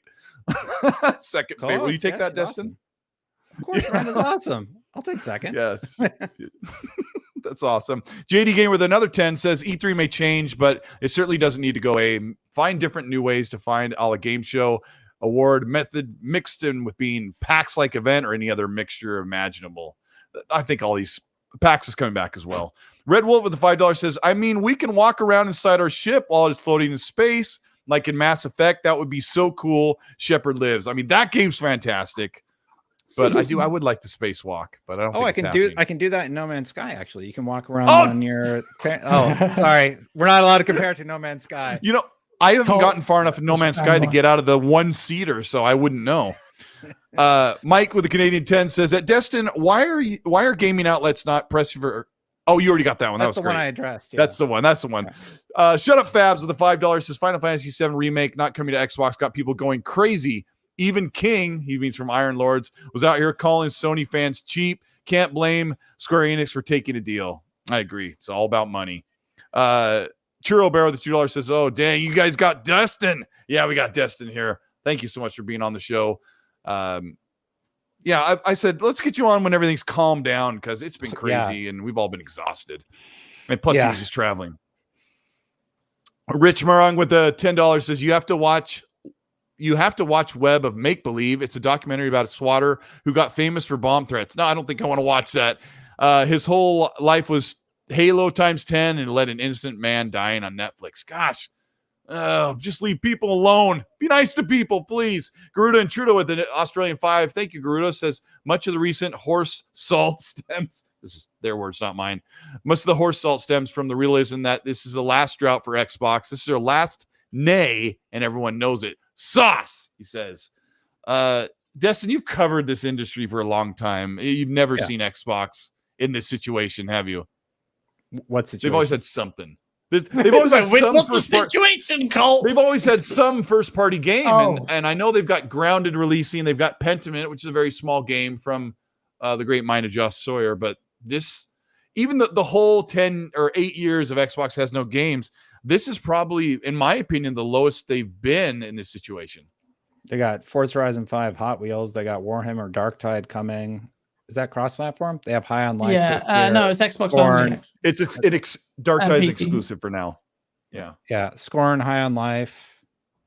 Yeah, I don't think it's platform, right? Persona 5 is coming to Xbox. Halo Infinite Season 3, Pentiment, Slime Rancher 2. I'm just looking at the graphic. The graphic, yeah. It does look kind of nice, doesn't it? There's stuff that's coming, but they don't have a God of War, you know. Yeah. So there is. I think that's what people are latching on to. Exactly. We're going to talk about Redfall here in a minute. Let's see. Rager1969, thank you for the $10. Says, great show. And thanks to Hargeet for the Forza Horizon code that he won. Awesome. Jigga J with the 5 says, Destin made his own sauce video about Forza haters. Loved it. When was that today? Your video was today? I posted it today. I hadn't posted a video in a few days. I'm like, I got to get back on that video a day train. And I wanted to talk about how Gran Turismo 7 for weeks people were touting as having ray tracing in game while you race, and I have like 15 tweets that I found just doing a cursory search of people touting that fact as truth, and it wasn't true. And they like, if I was a gamer and I was touting from the sky that GT7 is going to have ray tracing during gameplay, and then the state of play came out and I took away from that it would have ray tracing during gameplay, and then it didn't, I would be pissed. And I don't know, they just got to pass. So whatever, I guess, you know. Oh, they didn't get a pass from me. But just a big old lie that they let be perpetuated, and that nobody seems to care. So now Forza comes out, and Forza said that the new trailer was running on Xbox in a blog post, and then they corrected that blog post to say that it was running on PC, and people just latched onto that and ran with it. And I'm like, where is this vitriol about ray tracing in game for Gran Turismo 7? It just wasn't existent when it found out. Where did the claim that Gran Turismo 7 would have ray tracing in game come from? It went back and forth. So there were like, I know there were 2 outlets that reported that it would, because that's what they were told, or at least that was their interpretation. And then I think even Game Informer made it sound like that there would be an option to have ray tracing in game. And even when you play Gran Turismo 7, the menus aren't really clear about what that means when you turn on ray tracing. And it's only during certain things in the game, but it's not during gameplay. And personally, I don't think it should be on during gameplay. And I'm probably going to turn it off for Forza Motorsport 8 because it's too resource intensive. It's just not, you're driving 300. It's going to be 60 frames, Destin. If it's going to be 4K 60 with ray tracing. Not 4K. Sorry, so if you watch Digital Foundry's thing, they were doing, it was running checkerboarding. The resolution was fluctuating even down as 1080p. Not checkerboarding, variable rate shading for you can see the aliasing in there. Dynamic resolution scaling, or they use dynamic reprojection where as well. Every other frame gets different pixels from the other one to save on performance. The take was, I don't think it's too far-fetched that we're seeing the game running on hardware at 4K 60 FPS. Yes, that's what Alex Battaglia is saying. Now, this is the problem where compromises there. Yes, thank you, guys. Alex Battaglia from Digital Foundry is saying, I don't think we're going to see. We're not going to see ray tracing on Series X at 60 frames at this fidelity that they showed. He's incredulous of it. What's that? Well, he's upset, and to sort of like lay the groundwork for what he's upset about. He's upset about the way the trailer's cut, because it seems misleading to the audience, and I actually think that's a valid criticism. We don't want another Watch Dogs, right? Right. The problem was 2 trailers. There was a 1 minute ray trace things on a 60 frames in the trailers, but the actual ray tracing on with replay mode is 30. So Sony lied to you as well. Why are they showing that? Well, No, here's what happened. Forza Sorry. Turn 10 made a 1-minute sizzle trailer of close-up shots of the cars and a couple racing bits in replay. And then they did the 5-minute one camera shot that was, quote, running on Xbox Series X, which translates to me, they're running on an Xbox Series X dev kit PC. Now, they have these PC builds that are set for the parameters of the dev kit, or they can use an actual dev kit that you've seen that looks kind of like a console. So what I think Turn 10 was using the PC dev kit. They set all the settings to what the target was for Series X, and they made that trailer and they said running on Series X. They had to say it was actually running on a PC. What they're promising, and here's why Alex Battaglia is upset, and I do not blame him for this. They're promising that what you saw in that 5-minute one shot is what is supposed to be 4K, 60 frames with ray tracing on. What I think it is dynamic resolution 4K, locked 60 frames with a very pared down ray tracing reflections. But what we saw, the funny thing about this, the reflections look really good. So I've been telling people what you saw in that 5-minute one camera shot is very, very, very close to what you should see in the game when it releases on Series X. The other part, Destin, is that 1-minute trailer looked better because it was using the post-processing, global illumination plus ray tracing plus full resolution plus 60. It was the whole basket. And then when he talks about it, that's where it comes from. He's saying, oh, we don't want to mislead you. And then they have that 1-minute trailer that does mislead. Yeah. Yeah, and I think that's rightfully so. And somebody on one of the super chats was saying, calling me, well, Risk It, who I think used to be a member on my channel, or I see him in the comments anyway. He said, Des, removing the GT7, what about ism? But dude, how did Xbox not know that it wasn't running on PC and then say it's on Series X? It's disingenuous. It was, and they corrected it quickly. The point is, the correlation I was trying to make with the GT7 comment is like they let that run rampant for months, and didn't do anything about it. Trademark, and no one ever called it out. And Nope. To me, that was really frustrating. And here's Xbox. They're like, we made a mistake. They've corrected it. And then, but then there's this other compounding thing. It's a weird situation. I think if they are being disingenuous as a trailer, I don't really like that either. I think they should be really straightforward with what they're showing. Matter of fact, when you did the interpolation with Starfield, I said, you should probably label that interpolation footage, because people started messaging me immediately saying, Colt has Starfield at 60. Where's your criticism? Yeah, you clickbaiting. Stop doing that. And You're like, the problem.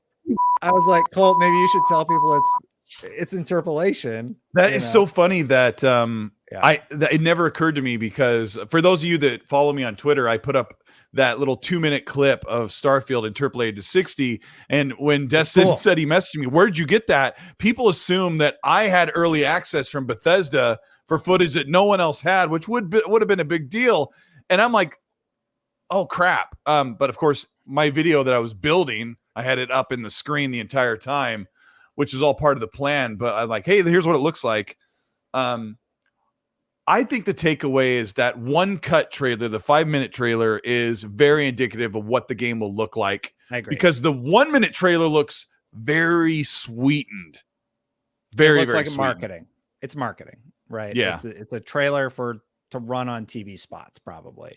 And then the other 5-minute one, I really like how they did that one, because they're showing off their tech. They're flying around in the free cam.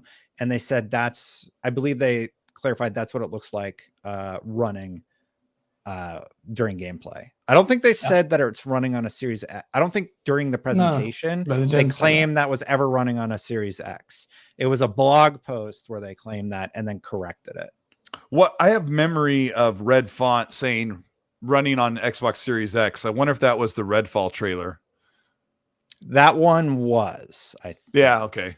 So, but like the chat's been saying that Chris Sasaki and the Forza Monthly said, we don't want to mislead you, that what you saw in gameplay was how to look. That was then he goes absolutely a call out to the Gran Turismo 7 controversy I believe they're calling out Gran Turismo 7 for misleading marketing, but I don't know. I could just be drinking the sauce. No. Swimming the sauce, Destin. Yeah. No, you're right. That is, they're painfully aware of what their competition is doing. There's a amount of pride there, and the way they honed in on was an on track ray but tracing. when you call somebody out for doing something misleading, and then people are like, "Hey, you're kind of being a little misleading," you gotta be careful with that. Yeah, but it's fine because Forza looks way better than GT, so it's okay. Same. I didn't like that they said ray tracing on track. That sounded like marketing buzz from Forza in Turn 10 when they said ray tracing on track. I'm like, I've been in communications and marketing long enough to know that on track means not when you're playing the game. And then they had to come out and say, we mean playing the game. You should have said during gameplay. I mean, when you're writing the script there, sometimes it's not always possible to anticipate the reaction. On track ray tracing. And the way he said it, it was like, sounds like it. Yeah, but and I was quite convinced. It takes a minute to write that sentence. You have to be thinking, I mean, gosh dang, that sounds right. like it could be I've made plenty of mistakes when I make videos. I make mistakes all the time. I'm terribly idiotic, but I love it. I mean, we all make mistakes. Look at Halo Infinite. But yeah. I'm looking forward to playing co-op with you guys. I still play Halo. I still play Halo Infinite this season because I'm trying to unlock those cosmetics. There's some cool cosmetics this season too, but the modes are pretty dry. I do jump in here and there and I've played someone with the community running Riot first game. But yeah, it's there. It's okay. It just needs more maps and modes and content. Anyway, sorry. I put up a poll. Sorry. I put up a poll and 75% people said they'd rather play a game at a paltry 1080p to get 60 frames instead of 4K at 30. Shout out to you. Shout out to you amazing people. And shout out to all you who are watching the show. We got 1,100 people here watching the show. Hit the like button to show your support. We should be up to 500 if you guys think Destin Gary is super handsome. Let's get that up to 500. Let me read it. You got to set a realistic goal, my friend. Let's get up to 501 if he's super handsome. That's a realistic goal. Thank you for Havoc for becoming an early access and channel member. Also, who also gave you channel member? Let me get them knocked in here. Highlander 001, welcome to the early access. I got a couple of supers before we go on to the next thing. We've got Literal Table 22. Thank you for so much for the Canadian 279. Says Xbox should buy Square Enix to stick it to Sony. No, they won't do that. No. For Havoc with the $2 says, oh, Destin in the house. Also gas, I guess. So nice. Yeah, thanks for that. Viper XD with the Canadian 5 says, where are the games that Sony was supposed to have for 2022? All games they released this year were supposed to be 2021 releases. I think mostly, but you can't deny they have 6 or 7 AAA exclusives this year. Pretty Sony fantastic. Was very smart about eating it last year to have stuff for this year. Why? Like, why eat last year? Why not have half last year and half this year? You think they have too many this year? Well, I think part of it was a lot of them. No, I mean, why eat it? I mean, everything was delayed, I suppose, but go ahead. Well, they had stuff last year, right? But they delayed Horizon to 2022. And now they have a pretty stable slate of games, and they had a rockin' beginning to 2021, but then the end of 2022 was just sort of like Xbox's time. And sure, I think that set them up pretty well for this year. Yeah, that's true. Yeah, I mean, you can't deny that they've their studios. I also have to remind people, Destin and Gaz, that PlayStation studios have always been banging and being funded and making games. Xbox Game Studios just started 4 or 5 years ago, and now it takes 5 years to make a game.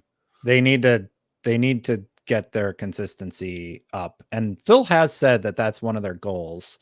But like, we need like Gears 5 level games consistently with how much money they've thrown at the industry to buy Activision, to buy Bethesda, and it's just like it's still not happening.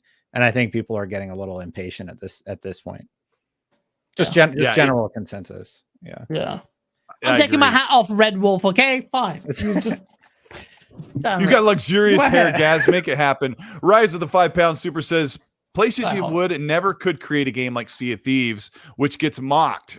God of War is my favorite game of all time, but I've had the best times with friends on Sea of Thieves. That's so funny that he says awesome. that. I just started playing that with my 2 kids. I have an 11-year-old and a 15-year-old, and I just never really liked the game. We're having such a good time. And there's something special about, I'm going to say something super crazy, but I really think that Sea of Thieves is one of the most beautiful games out right now. It is gorgeous. I just wish it did a little more, but I'm having a great time with my kids. Paul Simon, great name with the 2 pounds, says Skyrim's longevity is its mods, and so it will be for Starfield. Hargeet Johnny with a 5 says 100% agree with Destin. Delay Starfield until it's where they feel good about releasing it. Already annoyed they showed it, as we now have Craig 2.0. Oh, Hargeet, it'll be okay. They do have a full year. I think the game's going to release close to June. When do you think the game's coming out, Destin, by the time it actually is done? Well, Starfield? Yeah. February. I'm just guessing. Oh, wow. I have no idea. Do you think they're shooting for early, or do you think they might need a couple more months to get that mining laser shooting real nice? It's gonna go beyond the 12 months. I think it's going to go Q1. beyond the 12 months. I bet 2 boxes of Destin cookies beyond the 12 months. 100%. Destin, actually, I forgot to tell you guys, I had Destin sign an agreement before he came on the show that his cookies could not be negotiated in any way on the show. Oh, yeah, so, I totally signed that agreement. I don't know if that that's is true. I would love those little cookies. premarital agreement there, Gaz. Now, detective Seeds, prenuptial. Yeah, prenuptial. That's even better. Detective Seeds or D Crew says with a 20. Thank you, D Crew. Hope you're doing better. Sounds like you're doing better. He says, get the likes up, chat, before I have to pay Gaz to start taking his white T-shirt he owns off. His only white T-shirt. He has 2. Do I look like a stripper to you? I'm already taking my hat off. Now you want to take my shirt off? What is this? Well, you had Alex on the show, and $50 is all it takes. Oh, yeah, true. This community is so crazy. I don't know what to do with them. Mike with the Canadian $10 says Elden Ring is potentially game of the decade despite its technical flaws. This is a good conversation. He says, why are we freaking out over Starfield's performance while ignoring everything good that was shown? The double standard is unreal. Gaz, I'll start with you because there were performance problems and there was no voiced protagonist in Elden Ring. Oh, the voice protagonist thing is so stupid. You guys complain about everything. And that's coming from me, who always complains about everything. No, it's voice protagonist. I mean, really, like, what's that taken away from something like Half-Life? I mean, who cares? It's a Bethesda level RPG with 200,000 voice lines, whatever. Do you really need? You're going to nitpick. You're not going to please everyone. So I don't know what that's about. Performance. That's a valid one. That's the valid concern. Procedurally generated worlds potentially diluting meaningful content. That's a valid one. And how the main thing you should be asking is how are they going to mix and combine all of that together? You have this 35 hours of core content. How's that going to supplement the? That's very simple. I think that Starfield will keep you reined in on where the most activity is, and then if you want to go far out and check stuff out and grab resources, you can. I'm assuming those ships can haul tons of cargo. So if you want to go around and just mine different resources and bring them back and just really start building, you can do that in your free time. I don't think that there's going to be this fluff out there that you get lost in. You're like, what am I doing? That you can always just fast travel back to the main solar system where the next quest is, right? Yeah, another encampment needs our help. We're going to need what's the Preston Garvey meme? That's it. Like, that's pretty much it. Yeah. They have that in Fallout 4. I would expect that again in Starfield. You're going to get random dudes running up to you, telling you need to go do some garbage, like off the beaten path.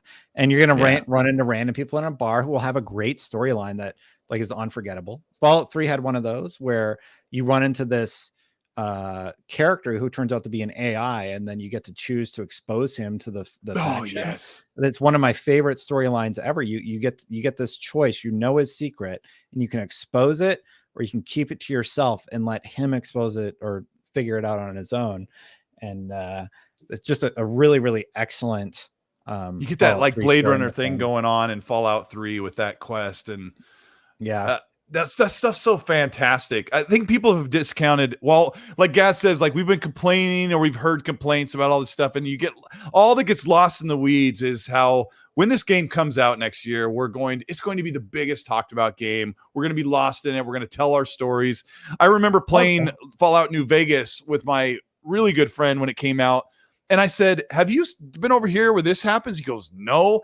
I mean, and I realized he'd gone off this direction and I'd been this direction, and we were never going to see the same type of content until 2 weeks later when we finally converged and crossed paths in our own separate situations. So as far as Mike here from Canada talking about the technical flaws, like Elden Ring regularly dropped its frames pretty heavily in VRR on my TV saved the day, but Destin, this is a pretty common thing. Frame drops in the open world. Did you forget that there was a controversy for weeks about Elden Ring's shitty performance on PC and Xbox? Like it was a thing for like a week at least, and then they patched it and they fixed it. But didn't detract from the 97 Metascore, whatever. It's more. And Gaz makes a really good point. Elden Ring, everything in that world has been like handcrafted to be its own little experience. And you may not get that you're not going to get that everywhere in the universe of Starfield, but I think the mainline content is going to be great. I think who is doing what Starfield is doing like that? No Man's Sky. When is it? No, not No Man's Sky. Stop saying that. I mean, in terms of like whatever it's doing with the core content now, the RPG, Fallout in space, with all of that, they're going really hard on it. So delay if they need to, as long as you want. I think Starfield looks really special to me. And I wouldn't say that if that wasn't the case. I think this one really stands a chance of if a 90, and I know no people say Metacritic what, but if you do use it 90 plus meta, this could be a big one. It'd be a big statement for Xbox. Xbox needs it. But even forget Xbox, man. Just generally like space. Like a game like this, I'm just very excited. I think this is it. This could be really good. And yeah, just stop complaining. Well, actually, no, don't do that. I hate being one of those preachy people telling people what to do. I hate all that. over the place. So if you want to complain, just complain. I don't know what to. 3 a.m. When are we ending this thing?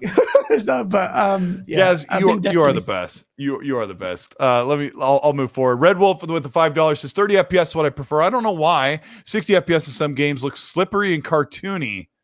Movies in 60 FPS look awful. They should never be in there. Please forgive me, Uncle Gaz.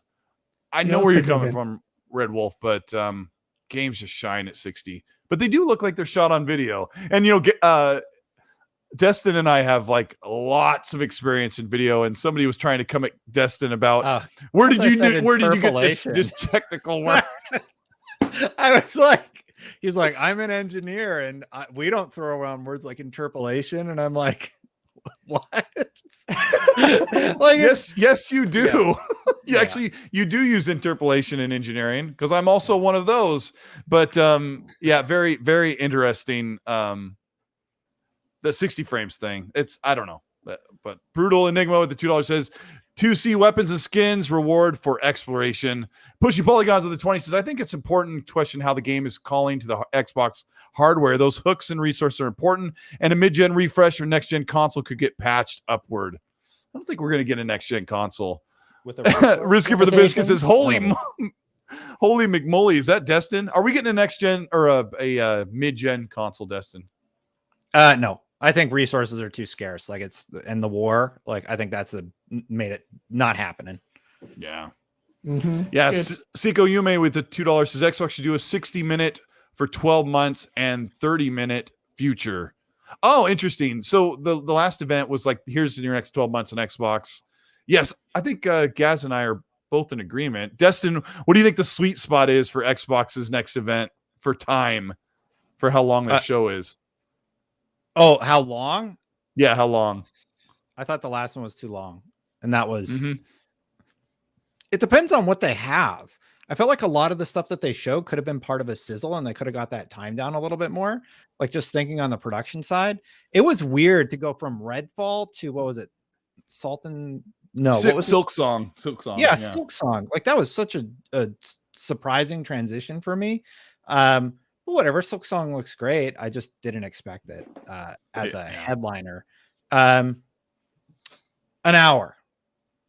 Unless it's like a chunk of like Starfield gameplay and Forza gameplay on a Series X, which I think is important now for Forza to do, honestly. Sure. I think they need to be like, this is a Series X. This is Forza running on a Series X, because they've created this controversy about how the game's going to look on that platform.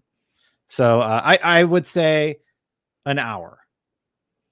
I like that. I think a lot of people are in agreement that they had 20 plus minutes of stuff that just kind of really drug everything down. Hargy Johnny with a $5 thing. Hargy says we need E3 to return so Destiny can bring some dang cookies with him and Gaz can finally eat them. Oh yes, and I will judge them. I don't know which is becoming more famous these days, No, Destin. too much water. That's an IGN. Come on, man. Too much water. That was the IGN. Do you know the story behind that meme? No, a video editor couldn't fit the point into our little box, so we had to like the text box. He or she figured out how to make it shorter, and it became too much water. And that's not even like written in the review. That wasn't ever spoken by the reviewer, and it just became this whole thing. It was just like a text box, and we ran out of the editor ran out of characters. Just ended up too much. Yeah. What was that? Sea of Thieves? No, it was Pokemon. It was a remake of Pokemon, I think. That's so funny. I don't even remember what game it is with that. It's like burned into my mind next to the arrow to the knee meme. But Risky for the Biscuit says 2 of my favorite creators, one place, Colt, Destin, and Gaz. False Teeth. This is going to be a fire show. Hit that like button. Yeah, if you're enjoying the show, CXC podcast, we're kind of all over the place. We're almost done here, but we're on Spotify, Google, and Apple Podcasts. So Sir X-Man with the $2 says the space battles remind me of Colony Wars. I did like the space battles. Journal Shout Out with the 5 says Colt eating while he rolls his eyes at the same time. I ate 2 Reese's peanut butter cups while we're doing the show. I never eat on the show, but I thought, you know what? I'm going to eat on the show. While Destin explains that Starfield is a No Man's Sky clone. What a great show, guys. Detective Seeds with the 20 says, all right, guys, I don't think slip and nip. Articles coming. Boom. How No Man's Sky or how Starfield is a No Man's Sky clone. That would definitely get written up by some website, comicbook.com. I know you're listening. Yeah. Detective C says for 20, Gaz, slip a nip and get us to 500 likes, man. 108 more to help the stream. See. You only have 500, so I don't have to do that. Thank God. Mad Monster said Crimson Pirates are attacking one of our outposts. Oh, there you That's go. what it's going to be. That's going to be one of the generated quests for sure. You know what's so hilarious about that, Destin, is if over on planet Goltron, whatever, they're like, somebody's attacking our settlement, and it takes you 13 and a half years to get there. By the time you get with time dilation, everyone's 80 years old. And the conflict just finished. Like, that'd be a really cool mission. I'm really excited to see what they do with the story, because they have a lot of interesting stuff they could do with space travel. It looks like they're going for the 2001 Space Odyssey vibes as well, with some of these weird and they also, Todd Howard touched upon that. I don't know if this was just marketing speak or he was just getting overzealous, but he's saying existential questions being raised about our place in this grand theater that is life in space. And I don't know if that tonally would be something, but I'd like that, because that's like Interstellar kind of. The time thing was kind of crazy to me. I mean, I'd love games to hit that hard sci-fi note. Whether this will do that, I don't know. But maybe in this space adventure, I can finally meet my dad. Oh wow, that got dark real bit. I didn't mean dark sci-fi like that. Space movie. Oh, you think you're gonna see aliens at the end, and then it's her dad? Oh my Chat, gosh! please help me out here. Yeah, Interstellar. Oh, I see. God, I'm so slow. God. I thought for a minute there, Destin was totally on one. I was like, I didn't know the story about Destin's dad, but that's really dark, man. It's what the fuck? Happy Father's Day to Destin's dad, by the way. Contact, that's what it was. Jodie Foster. One person got it in chat. I got it at the end. I'm old, okay? Oh my gosh! For a minute there, I was like, "We're talking about Interstellar." When she they both did the dad thing. Oh, yeah, okay. they both did. Weird. And then so did Toy Story 2 when he finally got to play catch with his dad, Emperor Zurg. Yeah, that was great. Yeah, I think one of the things that's pretty interesting is Starfield takes place in 2300 for the year, right? It's something like that. 2330 or something. And I thought it wouldn't be that far out in the future. I thought maybe it would be like 100 or 200 years in the future at the most. I think it should be 5 years in the future. Well, I mean, knowing the way the world's going, Elon Musk will have us out there by Thursday. But the world is really supposed to be, it's pretty convincing if you've like looked into little details. There's no crazy lights and any of that weird, wacky sci-fi stuff. Kind of grounds it into reality. And then one of the concerns is, Destin, are there going to be enough crazy, scary alien space creatures, or is it just going to be like little walking cockroaches and stuff? Well, that's what we don't know. Some people pointed out with Bethesda games, they actually handcraft some of the stuff. So we got death claws in Fallout. I don't know why they wouldn't throw something terrifying into the world of Starfield. We got that weird brontosaurus looking thing. Yeah, with a beak. Yeah, that's weird. That was the other moment when that one like Brachiosaurus like put its feet up and it goes, "Welcome to Jurassic Park." Yeah, and everyone's like, "Oh crap!" I use this thing way too much. Whoa, stop. Sorry. Man. And speaking of that, Mike with Canadian $5 says every game has a subset of genres will share similarities. A side-by-side comparison videos does these games a disservice, and it's not needed. I mean, I think Destin's right. Really does really depend on if you like the game or not. If you like No Man's Sky, you'll be like, oh, cool. More of that. Even fans of Starfield like jumped to the No Man's Sky comparison. Like, I don't think it's weird to do that personally. Mm-hmm. I think a lot of people took that with a negative connotation, like it's shitting on Starfield, but I don't think that's what the intention is. Yeah, nah. Yeah. Yeah, well, nah, like an Australian guy. Yeah, nah. Sorry. One of my buddies, Xbox Obi, has been playing the game all week, and I saw him post on Twitter that he's loving the heck out of No Man's Sky. And I'm like, well, I couldn't get into it because I was playing it about a month ago when I did a big Starfield video, and then the game got delayed 2 days later. Boy, did I get attacked. A Risky for the Biscuit with an Australian $8, like I delayed the game, Destin. A Risky for the Biscuit says, Destin removing the GT7. I think he... Oh, that's the one I answered. You did read that one. THX 1138. Ooh, good old classic. With a $5 says, Destin on Cult Show and no 5 o'clock shadow. Thank you for an inside look at the newsroom. Asking Square Enix, why no Final Fantasy VII remake on Xbox, which we talked about earlier. But yeah, Destin you got a real nice stuff for tonight, huh? I should. Papa Baco 72. Thank you so much for the $20 super. Says Colt, this is a super to help fund Gaz some cookies, aka the Sauce Master. Red Wolf says, Gaz, please remove your hat while on XNC Church. You can wear a hat on the show. Gaz, put the hat back on. I didn't even read that one. It's hot. Mav, for fun speculation. Taking it off. It's hot. So it makes sense. Sorry. In the UK, they don't have AC because when we won in the war, this is my they fan. didn't get that invention. This is my fan. Oh, great. Oh, shit. I actually bought a new one. Sorry. Fun speculation says possible they could have a ray tracing mode and a 4K 60 mode for Forza. To me, they haven't confirmed concurrently, hoping it is. Would be an eyegasm, he says. I am standing by that what they showed is supposed to be what the game is supposed to look like on Series X. So they showed ray tracing, 4K and 60 all at once. So whatever that exact resolution is, I think will be the change.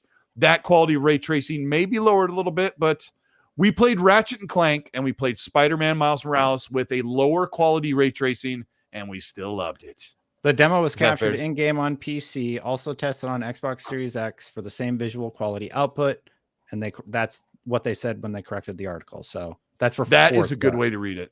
That's for Forza, to clarify. Yes. Yeah. If we said that was Starfield, people were like, huh? Yeah. No, I don't know. No ray. In the future, there is no ray tracing. People don't care about that buzzword. That's what Starfield is. Red Wolf with the $5. The technology will be improved and not resources heavy. Yeah, there you go. Yeah. In what, 2,300 it'll be? Unreal already did it. Unreal already improved the ray tracing resource requirement. Yeah, so I mean, you've got this stuff ready. Just make it happen. Red Wolf Advice says, Colt, please make an Xbox club so we can. I'm sorry, I forgot. So we can all connect to the community. PC gamers or otherwise have a Discord, but Xbox has clubs. Don Taku says there are 22 250,000 voice lines in Starfield without the player voice. There will be a ton of content in Starfield. I've got 4 more. Kid Smooth says, Destin, when will you offer oatmeal raisin cookies? Hey, Smooth. I don't like oatmeal raisin. I just don't want to make it. But yeah, I want to figure out real talk. I want to figure out gluten-free first. Are you working on that right now? Yeah, sure. Or just thinking about it? I'm thinking about it. I already have vegan down. I just need to figure out like what does gluten-free actually mean. I would have to replace the flour. So baking's like a whole other thing. Anyway. Yeah, I'm just like I said, I'm wondering which one is becoming more famous, the Cookie Destin or the Gaming Destin on YouTube and IGN.